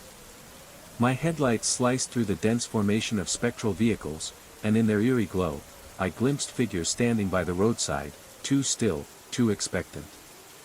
Shadows that should have been mere absence instead held shapes, watching as if guardians of a crossing no living man should traverse. The road ahead, once a promise of escape, narrowed into a corridor of inevitability. The night thickened, the air grew heavy, and the wheel's ghostly co-pilot pressed ever firmer, steering me deeper into a place where light and shadow merged, where the highway was no longer a path but a threshold. In that moment, I understood, this was no random haunting, no capricious trick of the desert night. It was an ancient reckoning, a gathering of lost souls and unquiet forces that awaited passage. And I was the chosen traveler, carrying the weight of stories untold, bound to navigate the liminal road where the living and the spectral entwined, where time was fractured and every mile held the echo of lives forever changed. The steering wheel yanked harder, a relentless force that no human strength could overcome. My knuckles whitened as I clung desperately, but the car surged toward the line of glowing figures blocking the rest area exit. Their eyes, if they could be called that, burned with an eerie calm, as if they welcomed this moment, this inevitable crossing. Time fractured. The road stretched and contracted, becoming both impossibly long and crushingly tight. The roar of the engine faded into a hollow echo, replaced by a rising hum that vibrated through every bone, every nerve ending. The figures ahead shimmered and multiplied, forming a wall of light and silence, a barrier between the world I knew and something far older, far darker. My breath caught in my throat. The pulse of their light synced with the pounding of my heart, as if they were breathing me in, pulling me into their rhythm. The wheel twisted again, as if the car had become a vessel, a key unlocking a door I never meant to open. In that suspended moment, I glimpsed a void beyond the barrier, a vast space where time unraveled, and stories of the lost wove together like threads in a tapestry too vast to comprehend. The choice was gone. The highway was no longer a path to anywhere but deeper into the unknown. I was no longer driving, I was being carried, drawn inexorably toward a fate written in the spaces between shadow and light. And as the car crossed the threshold, the whisper of countless voices, echoes of journeys ended and begun, filled the air, welcoming me into the silent, endless night. Second, the copper taste still lingered faintly in my mouth, a metallic residue that no amount of water could wash away. And third, the radio, once again, picked up a faint trace of static, just enough to remind me that the voice was still out there, waiting, watching. I checked into a hotel in Albuquerque, trying to shake off the weight of the night. But the images clung stubbornly to my mind, the endless procession of empty cars, the glowing figures with their mirrored faces, and that surreal parting of their ranks just for me. Every shadow in the room seemed to stretch a little too long, every whisper of the air hinted at something unseen. Sleep eluded me once more, but this time I didn't fight it. Instead, I sat by the window and stared out at the sprawling city lights, wondering how many others had been caught in that spectral dance, how many lives had been shaped or shattered by forces no one understood. And as the night deepened, I realized the road had become something else entirely, not just a path through the desert, but a liminal space where time, memory, and reality blurred, where choices were debts, and the cost of moving forward might just be losing yourself altogether. I wasn't sure if I was running from the past, chasing a future, or simply caught in a loop neither had control over. The highway was quiet now, but the echoes never left me. The moment my fingers touched the strings, a jolt of energy surged through me, part excitement, part fear. I lifted the guitar, adjusted the amp settings, and took a deep breath. The first chord rang out, warm and resonant in the confined space, reverberating against the foam and cracked plaster like a call from another time. But then came the noise. Static at first, a whisper beneath the music, barely audible. Then a faint, rhythmic tapping that wasn't part of the track or any beat I'd set. It seemed to echo from the walls themselves, a pulse synchronized with my racing heartbeat. I froze, hands trembling on the fretboard. The sound didn't come from the speakers or the equipment. It came from somewhere deeper, the very bones of the studio. A cold draft brushed past me, though every window was sealed tight. The dim light flickered again, shadows stretching like fingers reaching out to grasp me. I wanted to tell myself it was stress, exhaustion, the residue of a broken life trying to rekindle its spark. But even as the second song began, the tapping persisted, growing louder, more insistent, as if the studio itself were warning me to stop. And then I heard it, a voice beneath the static, a low murmur repeating the same phrase, over and over, impossible to understand, yet hauntingly familiar. The analog console's meters spiked wildly, the equipment thrumming with energy beyond its design. The night stretched on, each note and each sound weaving a tapestry of unease, until I realized the music wasn't mine alone. In Studio 7B, echoes of the past weren't just memories, they were alive, waiting to claim a voice once more. The tension in the air thickened, suffocating in its silence between the notes. My fingers trembled over the fretboard, uncertainty gnawing at the edges of my focus. The drums were more than accompaniment, they were a presence, a breath beside me in the empty room, an unseen hand shaping every beat with an almost supernatural intuition. I paused the tape and leaned back, the chair creaking beneath the sudden shift in weight. Sweat slicked my palms, cold despite the warmth of the amp's hum. The console's meters twitched erratically, dancing in time with the phantom rhythm that seemed to seep from the tape itself. A sudden knock echoed through the studio, sharp, deliberate, a staccato that didn't belong to any song. My heart leapt into my throat. I wasn't expecting anyone. Slowly, I reached for the studio door, every nerve screaming caution. But the hallway was empty, bathed in the pale glow of flickering fluorescent bulbs. No footsteps, no shadows, just the lingering echo of that knock hanging like a challenge. Back in the control room, the tape continued to spin, the ghostly drums weaving themselves deeper into the recording. I hit stop, but the rhythmic tapping continued, now not just in the speakers but on the walls, on the glass, on the very fabric of the studio. In Studio 7B, music was no longer mine alone. The past had found its voice again, and it was calling me to listen. The room feels charged, alive with a presence I can neither see nor fully grasp. Each drum stroke resonates with a memory I can't quite place, like an echo from a past I never lived but somehow know. The rhythm moves beneath my fingers, weaving through the guitar lines with a haunting familiarity that both comforts and unsettles me. As I balance the mix, the studio lights flicker momentarily, casting long shadows that ripple across the walls like waves. I blink, and the shadows seem to deepen, taking shape, indistinct forms lurking just beyond the edge of vision. My breath hitches, the static crackling in the headphones suddenly louder, almost as if whispering secrets meant only for me. A low hum pulses through the console, syncing with the phantom drums as if the equipment itself is alive, breathing alongside me. The boundary between reality and memory blurs, and I find myself caught in a loop of sound and sensation, trapped between the music and the silence that follows. I realize then that Studio 7B is more than just a room filled with gear. It's a vessel, a conduit for voices from the past, ghostly musicians still playing their final set, waiting for someone to hear their story. And in that moment, I know I am no longer alone. A cold sweat breaks out across my forehead, my hands clammy as they tremble on the faders. The heartbeat beneath the mix grows louder, syncing perfectly with the thundering rhythm in my chest, blurring the line between the music and my very being. I try to shake the feeling, telling myself it's exhaustion, a hallucination born of long nights and too much caffeine. But then the lights flicker again, plunging the room into brief darkness before the dim glow returns, casting everything in an eerie half-light. The shadow behind the drum kit reappears, more defined this time, a silhouette of absence and presence intertwined. It moves, not with the fluid grace of a living being, but with the deliberate, mechanical precision of something bound by rhythms older than time. A sudden chill envelopes me, seeping into my bones as the temperature drops sharply. My breath forms clouds in the stagnant air, and the studio walls seem to close in, shrinking the space until it feels like I'm trapped inside a cocoon of sound and shadow. The analog console hums with unnatural energy, every knob and slider vibrating beneath my fingers as if alive.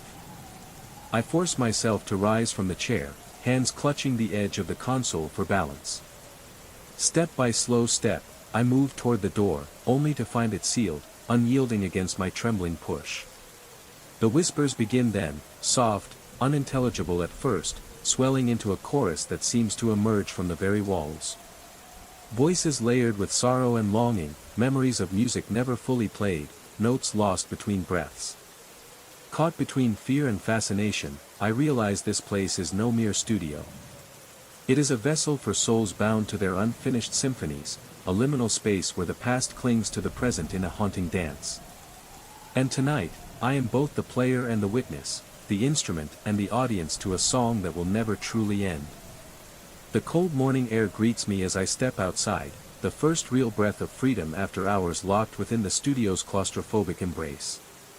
The dawn feels heavier somehow, charged with the residue of a night that was part creation, part possession. My hands still tremble, not just from exhaustion but from the lingering echo of that impossible rhythm, the heartbeat entwined with drums no living soul played. As I lock the studio door behind me, a subtle vibration hums beneath my feet, as if the building itself pulses in time with the music etched into the very walls. I glance back once, half expecting to see the shadowy silhouette lurking behind the drum kit, but the studio remains silent and empty. The 3 CDs in my pocket weigh heavier than their physical form suggests, artifacts of a collaboration that defies explanation, recordings not just of sound, but of essence, of a raw, aching vitality drawn from the depths of my being in something else beyond. Driving away, the city begins to wake, unaware of the strange symphony now nestled within my grasp. I wonder if I will ever hear those phantom drums again, or if the studio, with its secrets and shadows, will call me back for another session, another communion with the impossible. For now, I carry the music and its haunting heartbeat within me, a reminder that creation is never truly solitary, and that sometimes, the most profound art arises where the line between the living and the spectral blurs and fades. The city stirs with a gentle hum, the murmur of life unfolding, footsteps tapping against pavement, distant sirens weaving through the morning air. I walk to my car, the CD heavy in my pocket, a quiet talisman that binds me to the night's secret symphony. Behind me, Studio 7B stands like a silent sentinel, its walls steeped in shadows and untold stories, waiting patiently for the next soul brave, or desperate, enough to enter its embrace. Driving home, the music pulses softly in my mind, a heartbeat synchronized with my own, a rhythm both haunting and alive. It's more than sound, it's a presence, a collaboration that defies the boundaries between flesh and spirit, between creation and sacrifice. I know I'll be drawn back. Tonight. Tomorrow. Whenever the world's noise dims enough for that other voice to whisper its invitation. This studio offers more than vintage warmth or analog character. It offers connection, an understanding deeper than technique or melody, a mysterious partner that fills the gaps I never knew existed in my music and in myself. And yes, the price is steep. A fragment of my essence, some vital rhythm captured and preserved in the grooves of tape. But is that not the essence of artistry? To give of ourselves, to pour pieces of our soul into the world, hoping that what we leave behind resonates long after we are gone. The CD rests beside me, 3 songs alive with impossible energy, born from a place both intimate and otherworldly. I doubt anyone will believe their origin story. But it matters little. The music speaks on its own, a voice beyond explanation, a testament to the costs and rewards of true creation. And when I return to Studio 7B to complete the album, that voice will grow louder still, because this place has waited a long time for someone willing to pay the true price.